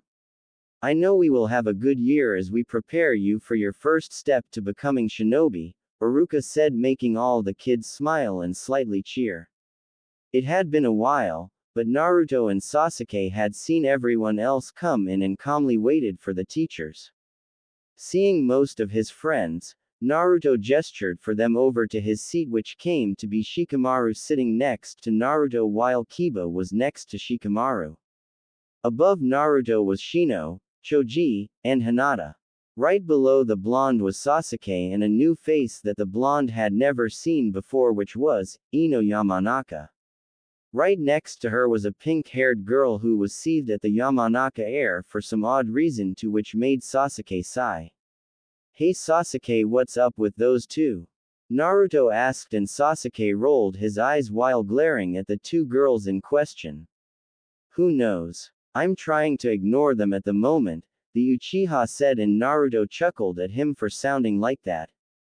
He wondered if those girls had a small infatuation with Sasuke, but then he turned back to the front to listen to Iruka speak. Now then, before we begin the lesson, let's tell everyone our names, Iruka said, making everyone nod as the first person stood to their feet and announced their name. I'm Kaoru Yukio, the small girl said, making Iruka nod. This happened to everyone as it slowly came down through the list of academy students. It slowly got through to the group in the corner while Iruka told everyone to begin. I'm Hinata Hyuga. Nice to meet everyone, she said with a bow and sat down. Next to her was Shino as he stood to his feet. I'm Shino Aburame. Please treat me well, Shino said and sat down. I'm Choji Akamichi. It's great to be here, Choji said, rubbing his head as he sat back down while munching on some chips which he passed to Naruto, Kiba and Shikamaru a few times. I'm Kiba Inuzuka and I'm gonna be the best in this class, Kiba said while the little dog on his head, Akamaru, yipped in agreement. Next was Shikamaru, who lazily looked up from his desk. I'm Shikamaru Nara. This is such a drag, but since I'm here I guess I'll just deal with it, Shikamaru said before closing his eyes for a bit. Naruto chuckled at his friend and shook his head. As expected of the Naras. Great geniuses, but terribly lazy. It also dawned on Naruto that all Nara had some type of hot-headed woman. It must have been a Nara preference, Naruto figured. Realizing it was his turn, the blonde sighed and stood to his feet. He saw most of the kids glaring at him, but Naruto knew why. He knew that parents told their children to stay away from him since he was a bad influence, but it was amazing that all the clan heirs found no problem with, and neither did their parents. He wondered why that was, but he could think it over later. I'm Naruto Yuhi Uzumaki. I hope to learn a lot from all of you, Dadbeo, Naruto said, making most of the children widen their eyes. Yuhi. By any chance are you related to the famous genjutsu mistress, Kurenai Yuhi-sama? A girl said, and Naruto nodded his head. Yeah, I'm her son, Naruto said, making the entire class except for those who knew Naruto gasp out loud. Wait a minute. You're blonde and she isn't. You have blue eyes and hers are red. Plus the last part of your name. She's not an Uzumaki. Why don't you stop lying? One of the boys said while the other children nodded. Naruto rolled his eyes while the others came to his aid.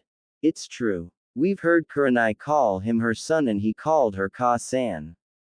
You guys should get your facts straight before you accuse someone, Shikamaru said while Naruto shrugged his shoulders. I said what I wanted to. That's all, Naruto said, sitting down while Iruka rubbed his temples and told for the next person to announce their name. I'm Sakura Haruno. Nice to meet everyone, she said, smiling, and next to her was Ino. I'm Ino Yamanaka. Hello, she said with her quick introduction and sat back down. Next was the person who made most of the girls giggle and smile. I'm Sasuke Uchiha, the brunette said simply and sat down. He just wanted to get things over with, so he didn't bother with the pleasant greeting. Iruka nodded with the last person announcing his name and smiled. Alright, now that we have all announced ourselves, we will start learning about the history of the village, Iruka said, effectively making all the students groan while Iruka chuckled before he started writing on the board. It was a long time, but the bell rang and Iruka stopped talking. Alright everyone. We will now have lunch, and after that I will be teaching you what a kunai and shuriken is, then we will try a little target practice, Iruka said, and everyone nodded while getting up from their seats. Naruto had left the room and out into the yard. He sat on a simple bench and leaned back. He had never been so bored in his life with that little lecture. Sure, history was important, but damn, it could be boring. The blonde sighed one more time and pulled out his lunch, which consisted of some rice balls, chicken and some cooked rice. Thank you for the food, Ka-san, Naruto said and started eating his mother's cooking, which was always good to him. Hey Naruto, so this is where you ran off to?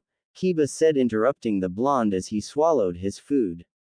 Naruto also saw Shino, Shikamaru, and Choji coming along with him. Hey guys. Just wanted some quiet, I guess, Naruto said as he placed some chicken in his mouth. Where are Hinata, Sakura, and Ino? The blonde asked, and Shino slightly adjusted his glasses. They went to have lunch together. We offered for them to join us, but Ino said that girls should spend time together, so they took off, Shino said while Naruto wondered what that was all about, but he didn't care. By then he noticed Kiba looking around. Where's Sasuke? Kiba asked, and Naruto pointed up, making the 4C Sasuke eating his lunch while he leaned on a tree. He's been there for about 5 minutes, I guess, Naruto said as he continued eating.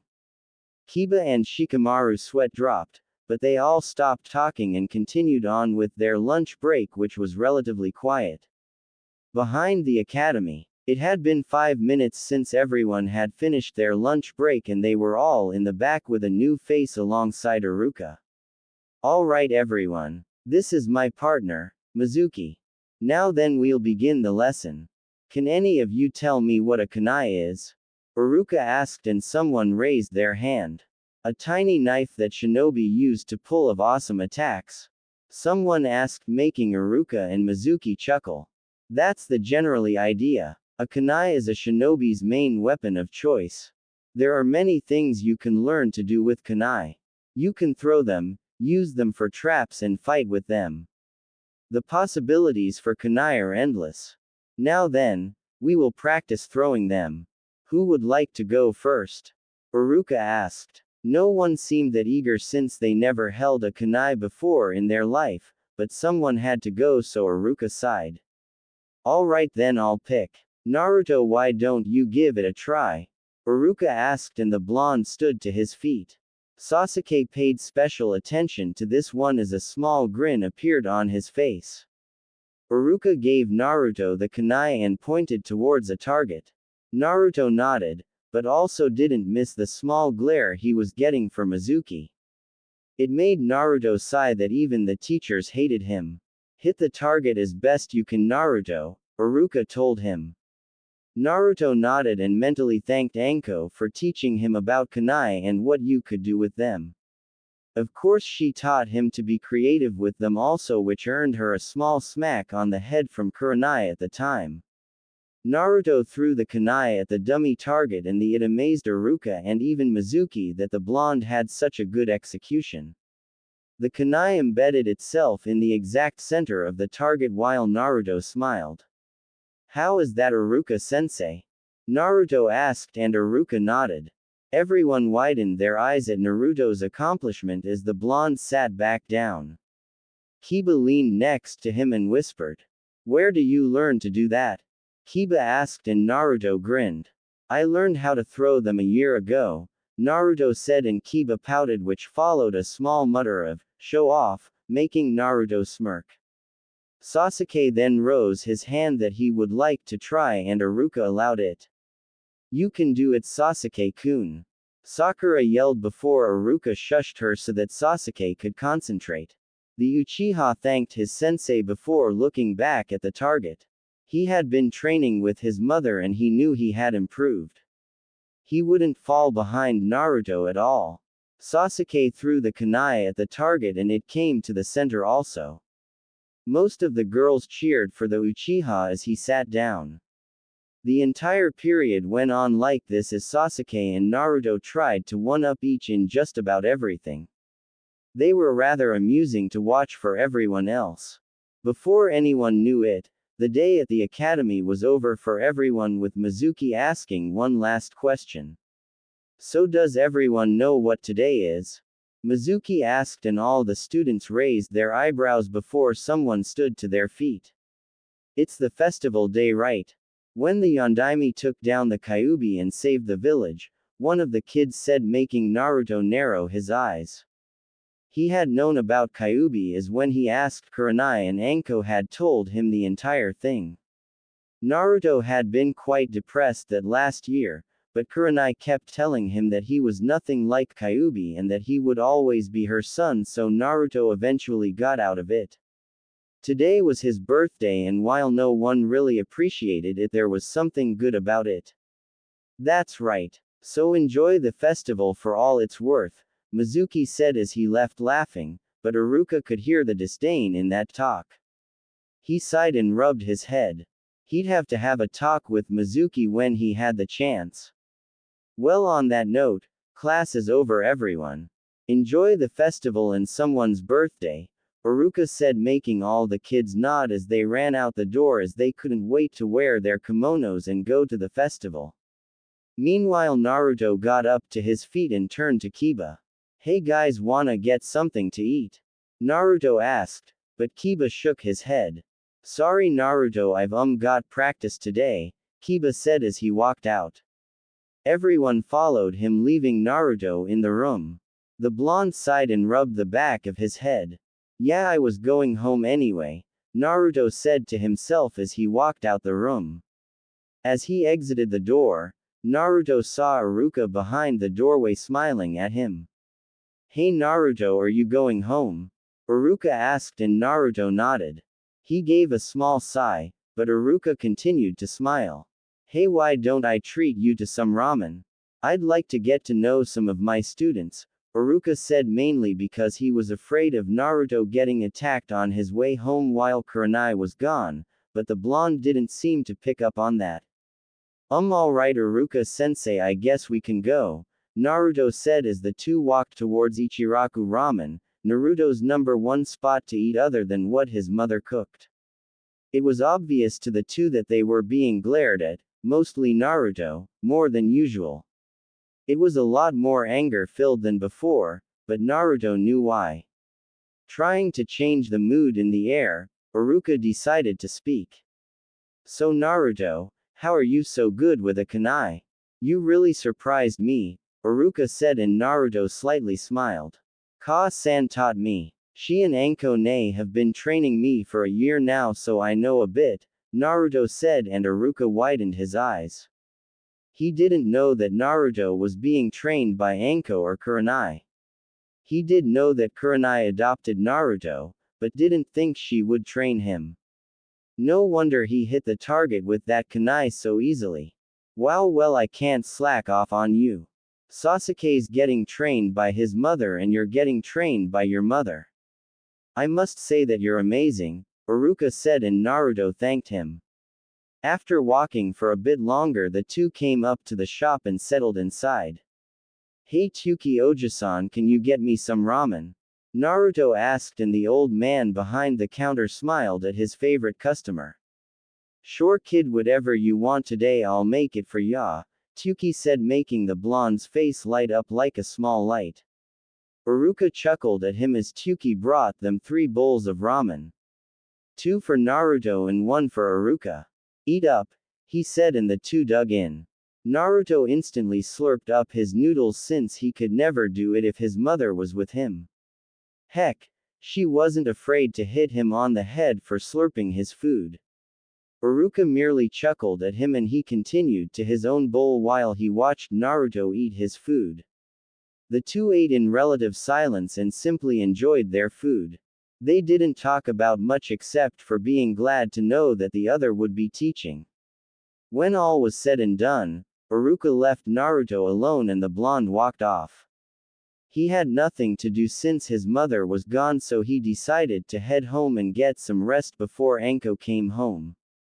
The walk was sort of short, for Naruto walked up the stairs and came up to his mother's apartment. He had been given a key and the blonde was about to open the door, but then he felt a hand wrap over his shoulder. Hey Ototo, how are you doing? Anko asked, surprising him. Hey Anko-ne. I was just finished with my first day at the academy, so I thought I'd get some rest before practicing, Naruto said, and Anko grinned like she always did. Well, sorry, but you're practicing now with Ne-chan.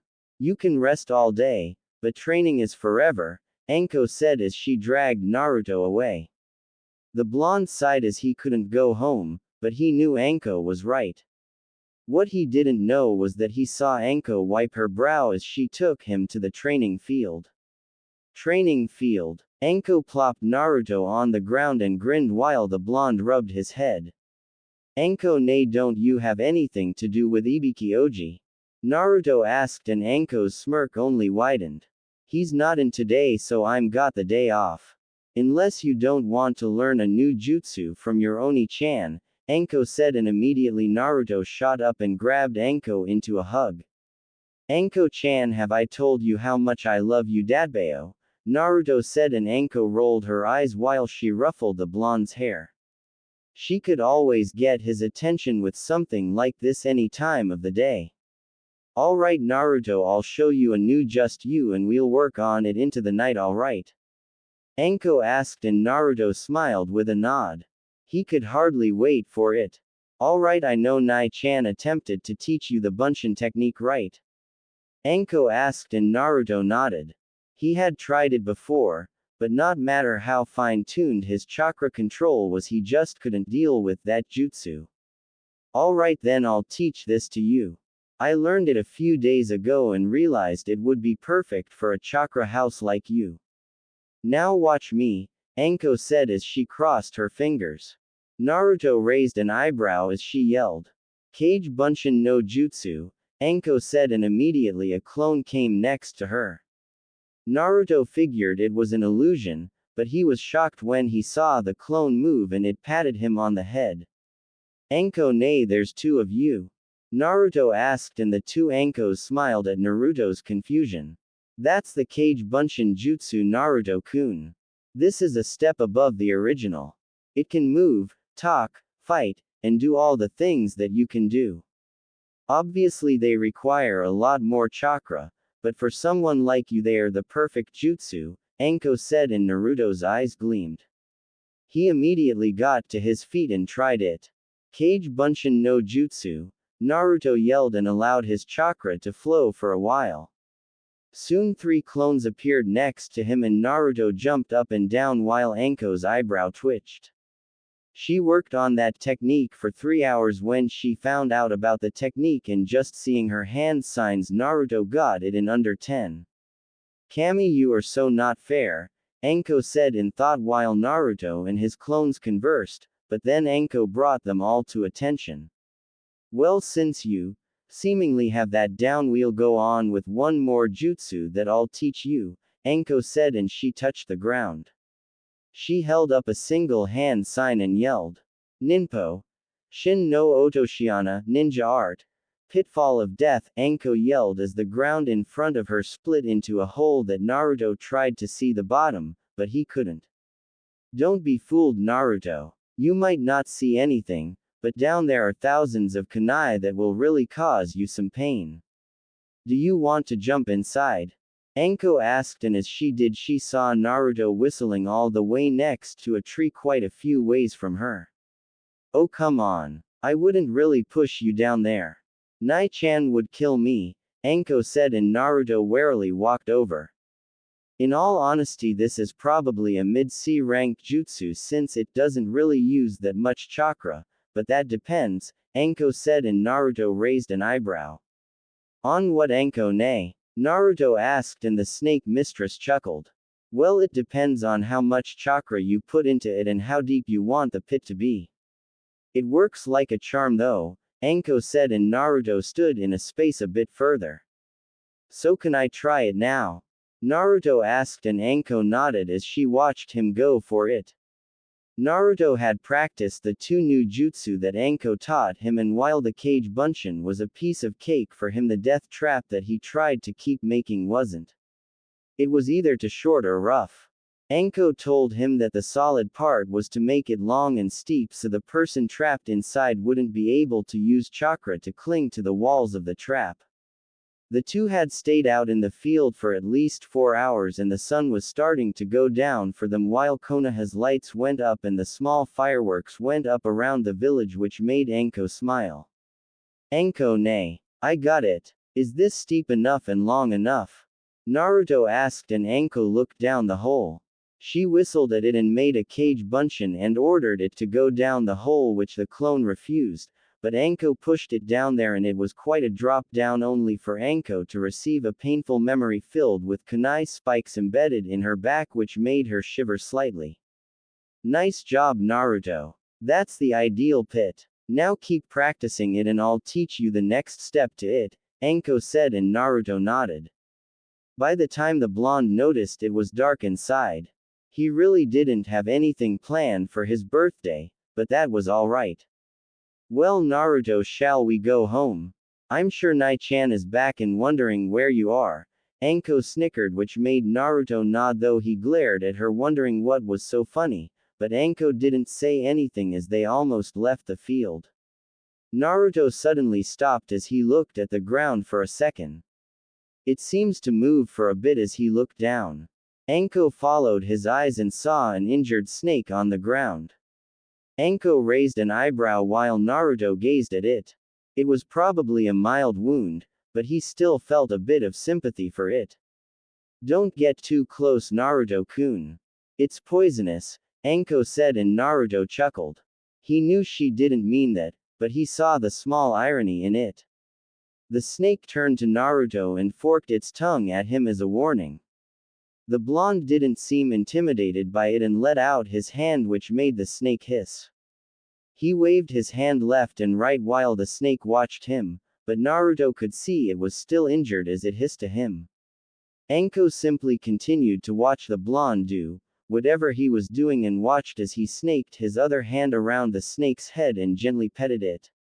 Anko was about to warn Naruto, but she was amazed when the snake didn't strike the blonde and simply took in his scent with its tongue. The snake slowly stopped hissing as Naruto rubbed the back of its head. On a closer inspection, Naruto could see that the snake had black, scaly skin with a red diamond pattern going down its back. It really looked beautiful when brought to the light. It was rather an average-sized snake, Anko figured, and it was about the entire length of Naruto's arm. Anko, nay, think you can heal a snake? Naruto asked and Anko narrowed her eyes at the blonde. You think that just cause I'm called the snake mistress I can heal a snake? Anko asked and Naruto gulped. She smiled as she looked through her trench coat for a bandage and some disinfectant. The snake watched Anko cautiously as she sprayed the disinfectant over the snake's wound. The snake hissed a bit and forked its tongue at her. Anko stuck her tongue back at it and placed a bandage over the snake's wound. There, he should be fine. Snakes can regenerate fast when they want to, Anko said and Naruto nodded. It was then that the snake slid up Naruto's arm, surprising the blonde and Anko as it snaked around his neck. It didn't try to strangle him, but just kept firm on it. It seems he likes you, Anko said and Naruto turned to the snake. The snake forked its tongue at him as it started to slither around his arm for a bit. I think so too. What should call him? Naruto asked and Anko chuckled, but remembered to take Naruto home. As they walked home, both Naruto and Anko tried to come up with a name for the snake that had taken a small liking to Naruto as they appeared in front of Kurenai's apartment. I think Kurai is a good name, Naruto said as he opened the door with his key. Anko was grinning like mad when he opened the door. It was completely dark as Naruto walked inside as Anko closed the door. Surprise and happy birthday, Naruto! People yelled, shocking Naruto, who really jumped out of his skin. Kiba, Shino, Shikamaru, Choji, Sasuke and Hinata in the room along with Kurenai, Sarutobi, Tsuki, Ayame, Ibiki, and Makoto. Happy birthday, Naruto-kun, Kurenai said, giving Naruto a hug. She had noticed the snake around his arm and admitted she was sort of worried, but the snake didn't do anything as it flicked its tongue at her. She had been around Anko all the time, so being around a snake was almost no surprise to her. Where'd you get the snake, Naru-kun? Kurenai asked and Naruto softly petted the snake's head, making everyone else glare at it. I found it in the forest. Anko ne helped it and it likes me. Think I could keep it? Naruto asked and Kurenai raised an eyebrow. Sasuke, Shino and Shikamaru gazed at the snake for a bit longer. Well, it is your birthday, so I guess you can, Kurenai said, and Naruto thanked his mother. It was then that Naruto turned to his friends. When did you guys get here? Naruto asked while Sasuke rolled his eyes. Please, loser, Ka-san made me come. She said rivals go to each other's birthday for some reason, Sasuke said, and Naruto grinned when he saw Makoto wink at him. She, of course, knew about Sasuke's rivalry to Naruto and thought that her son could use the good competition. It would be great for Sasuke to forget that night. We got here about half an hour ago. Kurenai-san had us put up these decorations. Kiba had been a little obvious back at the academy, but we pulled it off, Shikamaru said, rubbing the back of his head. Naruto smiled with a nod as Ayame and Tuki brought a chocolate cake in front of the blonde. It might have been the day of the festival for Kyuubi's defeat and that was good reason to celebrate, but for everyone else a birthday was just as good to them. Happy birthday Naruto-kun, Ayame said, and everyone gathered around Naruto. There were 8 candles and the blonde smile again. Blow them out, Naruto, so I can have some of that cake, Choji said, drooling, and just as easily the blonde blew the candles out and everyone clapped for him. Now that he's 8, I think I'll start with my present, Anko said as she bit her thumb. Everyone watched as she went through her hand signs and hit the ground. Immediately there was a poof on the ground which brought out a large scroll in front of Naruto. Naru-kun, this is a big gift that Nai-chan and I talked about it a year and a half ago. I told her that you should sign this like your Nai-chan. So Naruto-kun wanna be a snake summoner? Anko asked while Sarutobi grinned. He could only imagine if Minato and Kushina could see Naruto now. Anko ne, are you sure I can? Naruto asked, and Anko turned to the snake that was still wrapped around his arm while it forked its tongue out. Oh, I'm sure. You seem to have a real gift with snakes. I think your friend there can agree, Anko said, making everyone smile while Kurenai patted Naruto's shoulder. Go on, Naruto. It would also mean much to Anko if you did, Kurenai said to her son, and the blonde saw Anko stutter while she insisted that it wasn't true, but to her it'd be nice if she wasn't the only one who had this contract with them besides her and him. Alright, where do I sign, Anko ne? Naruto asked, and Anko unfurled the scroll. Right here. Just bite your thumb then trace your name into the paper, Anko said, and Naruto nodded. He knelt down and bit his thumb, then wrote his name over the scroll. It glowed for a bit then faded. Soon a snake came out in a dark green hexagonal pattern. SSSO, you're our newest SSS summoner, right? How nice, the female-sounding snake said, and Naruto blinked. Nice to meet you. I hope to do good with the snakes, Naruto said, and the snake smiled while she looked at the snake around Naruto's arm. Well, the girl on your arm like SSSSS you enough. SSS, she says that wants to thank you for helping her, the snake said, and Naruto widened his eyes. So this was a girl he had on his arm. How cool was that? Well, thank you. Anything I should know? Naruto asked, and the snake woman shook her head. No, not really. Just be kind to USSSS and we'll be kind to you, the snake said as she bowed and disappeared. Naruto then looked back at the snake on his arm and smiled. I got it. Your name will be Makata, Naruto said, and the snake forked her tongue at him. Everyone thought over the word and found that it meant Ali in kanji. Makoto giggled at the idea while Makata slithered into Naruto's jacket, and the blonde giggled when he felt her ball up and rest near his body. Well, that's my gift, Naruto-kun. Now then, anyone else? Anko asked, and soon everyone stepped forward. Kiba gave Naruto a scroll about taijutsu while Sasuke gave Naruto a demon wind shuriken that was special to his clan. It was made of a special metal that made it almost unbreakable to any type of attack. There were only 10 in the whole clan, so Sasuke gave one away to Naruto. Enjoy if loser. I'll be sure to fight you with one, so don't hold back, Sasuke said with a small grin, and Naruto nodded at him. Hinata and Shino had gotten Naruto a book and some ointment, which both were said to be bestsellers. Choji and Shikamaru gave Naruto, with their parents' help, an exclusive kunai and shuriken set with some high-grade metals. Hope you like them. It's not hard to know what you like, Shikamaru said, rubbing the back of his head with a yawn while Naruto shook his head. Next was Ibiki, who had given Naruto some Jonin wire. It was used mainly for trapping someone, but it was still a great gift from the head of interrogation. After him was Tuki and Ayame, who gave Naruto a small coupon for a month of free ramen, to which Naruto would take extreme advantage of. Second to last was Sarutobi, and the old Hokage smiled as he gave Naruto a single kunai. It was three-pronged, making everyone look at the kunai funny, but Makoto widened her eyes and simply turned to Sarutobi. Are you sure about this?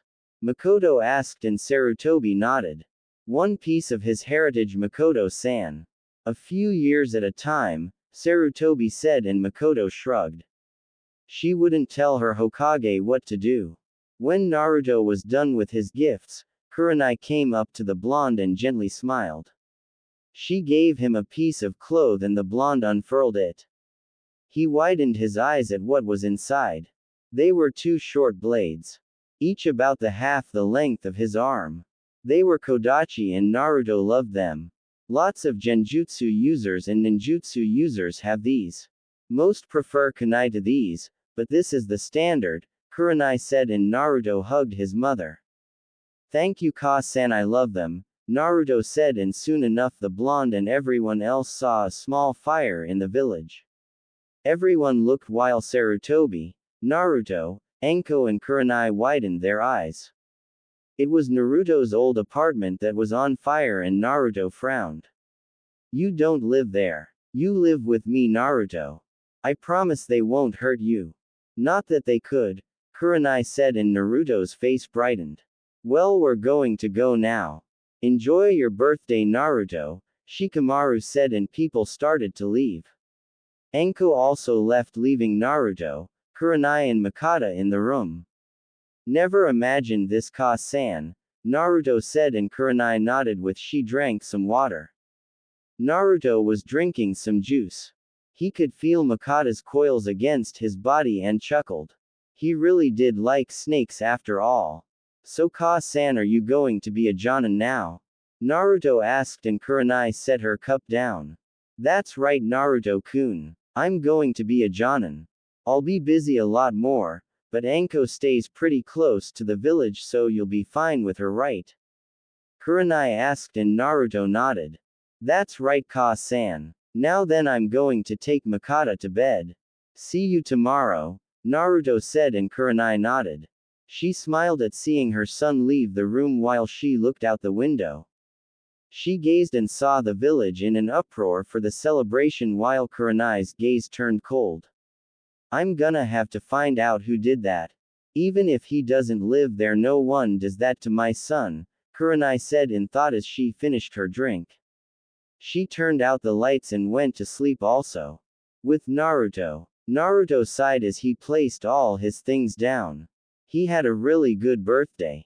It was probably the first real one he had to himself. Naruto unzipped his jacket and watched Mikata slither to the bed. She then proceeded to slither around the room like she was getting a feel for it. Naruto took his jacket and curled it into a small bed for her. Alright, Mikata-chan, let's go to bed, Naruto said, and Mikata slunk into Naruto's arms and the blonde put her in the center of the jacket. He at least knew that reptiles like Mikata needed warmth, so he hoped the body heat from his jacket would be okay for her. Mikata didn't seem to mind it at all and went back to sleep while Naruto closed out the light. He could only imagine his life as a genin using all the things that his friends and family gave him. He would get strong and he would protect all his loved ones. 4 years later. Naruto-kun, come on. It's time for your genin exams. If you don't do these, you'll be held back for another year, Kurenai yelled, and Naruto was up and about. The blonde grinned as he came through the door. He was taller than 4 years ago. Naruto had been taking the academy course for 4 years, and now would be the time that he could graduate. He would be a genin and he would love it. Alright, Ka-san. Hey, do you know where Makata-us? Naruto asked as put on his clothes. Kurenai chuckled as she pointed to the floor. Naruto looked down as he saw Makata slither between his legs, making the blonde smile. He knelt down and watched as Makata slithered up his arm and slowly wrapped around it while forking her tongue multiple times. Naruto had trained with Makata, and with Anko's training she turned Makata into quite the serpent. Makata was a lot bigger than before, but she for some reason could still fit Naruto's arm. The blonde had called Makata his familiar since he always had her around. Alright, Ka-san, I guess I'll see you later. Good luck on your mission, Miss Jonin, Naruto said, and Kurenai chuckled at him while she drank some coffee. Stop trying to be funny and get going. Show them something good for me, Kurenai said, and Naruto nodded. He had gotten a lot stronger thanks to Anko and Kurenai. He had quite a few jutsu under his belt and he had become proficient with his kodachi. Naruto strapped his kodachi to his legs and walked out. Naruto ran for the academy and easily didn't care for the glares since he could match them with his own. The blonde had been working on his gaze, and most people could agree that his was almost as cold as Kurenai's, only she had the experience to back it up. It's a good day for the academy, isn't it, Makata-chan? Naruto asked, and his female snake forked her tongue out. ISSS, suppose it ISSSS, Makata said to him. Oh, did Naruto forget to mention that he could talk to snakes? It seemed to be one of the benefits to being a snake summoner. He could understand all snakes just like Anko could. It was real nice to talk with Makata like this. You really need to work on the way you use your S's, Naruto said, and Makata slithered her body for her head to appear near his face. I'm SSS still learning. Give me a break, she said, and Naruto chuckled as he entered the academy. He had seen everyone in the room and he took his usual seat by the window. Naruto had been tied with Sasuke for Rookie of the Year, which never could outdo the other. When it came to sparring, Sasuke and Naruto always tied. Apparently Sasuke said that Makoto was really creative with her training methods, so that's why he could keep up with Naruto. Hey Tem, Naruto said, sitting down behind him like always. Sasuke grinned and turned around while giving Naruto a smug look on his face. Hey loser. I thought you weren't going to show up. Too scared to lose, Sasuke said while Naruto rolled his eyes. Not on your life, Tem, Naruto said to him, and Sasuke simply smirked. Everyone was gathered around as usual, but Sakura had stayed further away since Naruto had gotten Makata. He remembered how the other students reacted to seeing Makata. It was the funniest thing he had ever seen since anything. Sasuke had personally thanked Naruto since he no longer had Sakura or Ino sitting too close to him since they were afraid of Naruto's familiar. It was like a fangirl repellent. Well, she was sometimes. Some girls thought the snake was cute and it got Naruto more attention than he wanted. Hell, he might have had some of Sasuke's fangirls and even some hidden fangirl group. Though speaking of Sasuke, the Uchiha had gotten stronger also. Naruto, even with all he had accomplished, at times still had trouble with Sasuke's strength. When Sasuke told Naruto his training menu given by his mother, the blonde flinched and wondered what kind of mother did such things to her son, but Sasuke said it was what he wanted for training. Soon Naruto's other friends came in and sat in their rows. After them was Iruka and Mizuki, who came into the room, and just like Kurenai and Anko thought, some people tried to mess with Naruto's grades, but the Iruka spotted it all and told them both, which made Anko use persuasive methods on the teachers about doing things to her little brother. Alright everyone. It has been a long trip and I'm glad that all of you made it. Now then we will conduct the genin exams. I'll call out everyone name and we'll test you on the Kawarimi, Bunshin, and Henge. Then we will hold spares and shuriken target practice. Now then the first person is, Iruka began and everyone had their turn until it came down to the last two people. Sasuke Uchiha come forward, Iruka said and Sasuke turned to Naruto. Don't forget that bet loser, Sasuke said and Naruto narrowed his eyes with a smirk. Loser does whatever the winner wants for a month, Naruto said and Sasuke nodded with a smirk across his face as he stood in front of Iruka. Sasuke had gotten out of his family depression with Makoto's help and Naruto's rivalry. It made him give up the revenge on his brother for what he did. Right now he didn't want to ruin his relationship with Naruto or his mother. They were really Sasuke's only way of not going to revenge. He chatted with the others, but he didn't have that strong a connection like he did with Naruto. Sasuke Kawarimi, Iruka ordered. Sasuke switched places with a chair and grinned while Iruka continued. Henge, he ordered and Sasuke changed into a perfect Iruka with no flaw anywhere. He changed back making Iruka smile. Alright Bunshin, Iruka said and Sasuke created 3 good clones before dismissing them. Alright Sasuke Uchiha. A perfect score, Iruka said and Sasuke grinned. Sasuke's fangirls screamed their congratulations for him which included Sakura making it extremely loud. He walked back up to his seat and grinned while he passed Naruto a note that read, "Beat that loser." Naruto grinned while Makata Loli hissed. "Hess quite arrogant I think," she said still hissing her S's pronunciation, but it was alright for now. "Yeah, but you like him anyways," Naruto said and Iruka grinned. Last is Naruto Yuhi Uzumaki, Iruka said and Naruto got to his feet. He quickly walked over to Iruka and gave a small grin that was aimed at Sasuke before standing in front of Iruka. Alright Naruto Kawarimi, Iruka said and Naruto switched places with Sasuke making the Uchiha and several other classmates laugh and gasp. The blonde then switched back while Sasuke snorted. "I'll make you pay for that loser," Sasuke said, but Naruto waved him off. "Very good. Now Bunshin," Iruka said and Naruto smiled. He crossed his fingers and yelled. "Kage Bunshin no Jutsu." Naruto yelled making 5 clones appear next to him as they gave Iruka a thumbs up, but someone protested. "Iruka, that is not the Bunshin technique. Tell Naruto that he should do the Bunshin or he doesn't pass. I know he wants to graduate, but we have to be fair," Mizuki said while Naruto narrowed his eyes. Iruka sighed as he shook his head. "Mizuki, you know as well as I do that the Kage Bunshin is a better variation of the Bunshin. The fact that it's harder to do makes it all the more why Naruto should get credit. Now then let's continue Naruto." Lastly Henge, Iruka said and Naruto nodded. He gathered chakra and a poof came making Iruka raise an eyebrow before he chuckled. Naruto hanged right into Ibiki in all his interrogation outfit. The resemblance was really uncanny between the two. Everyone widened their eyes while Naruto changed back.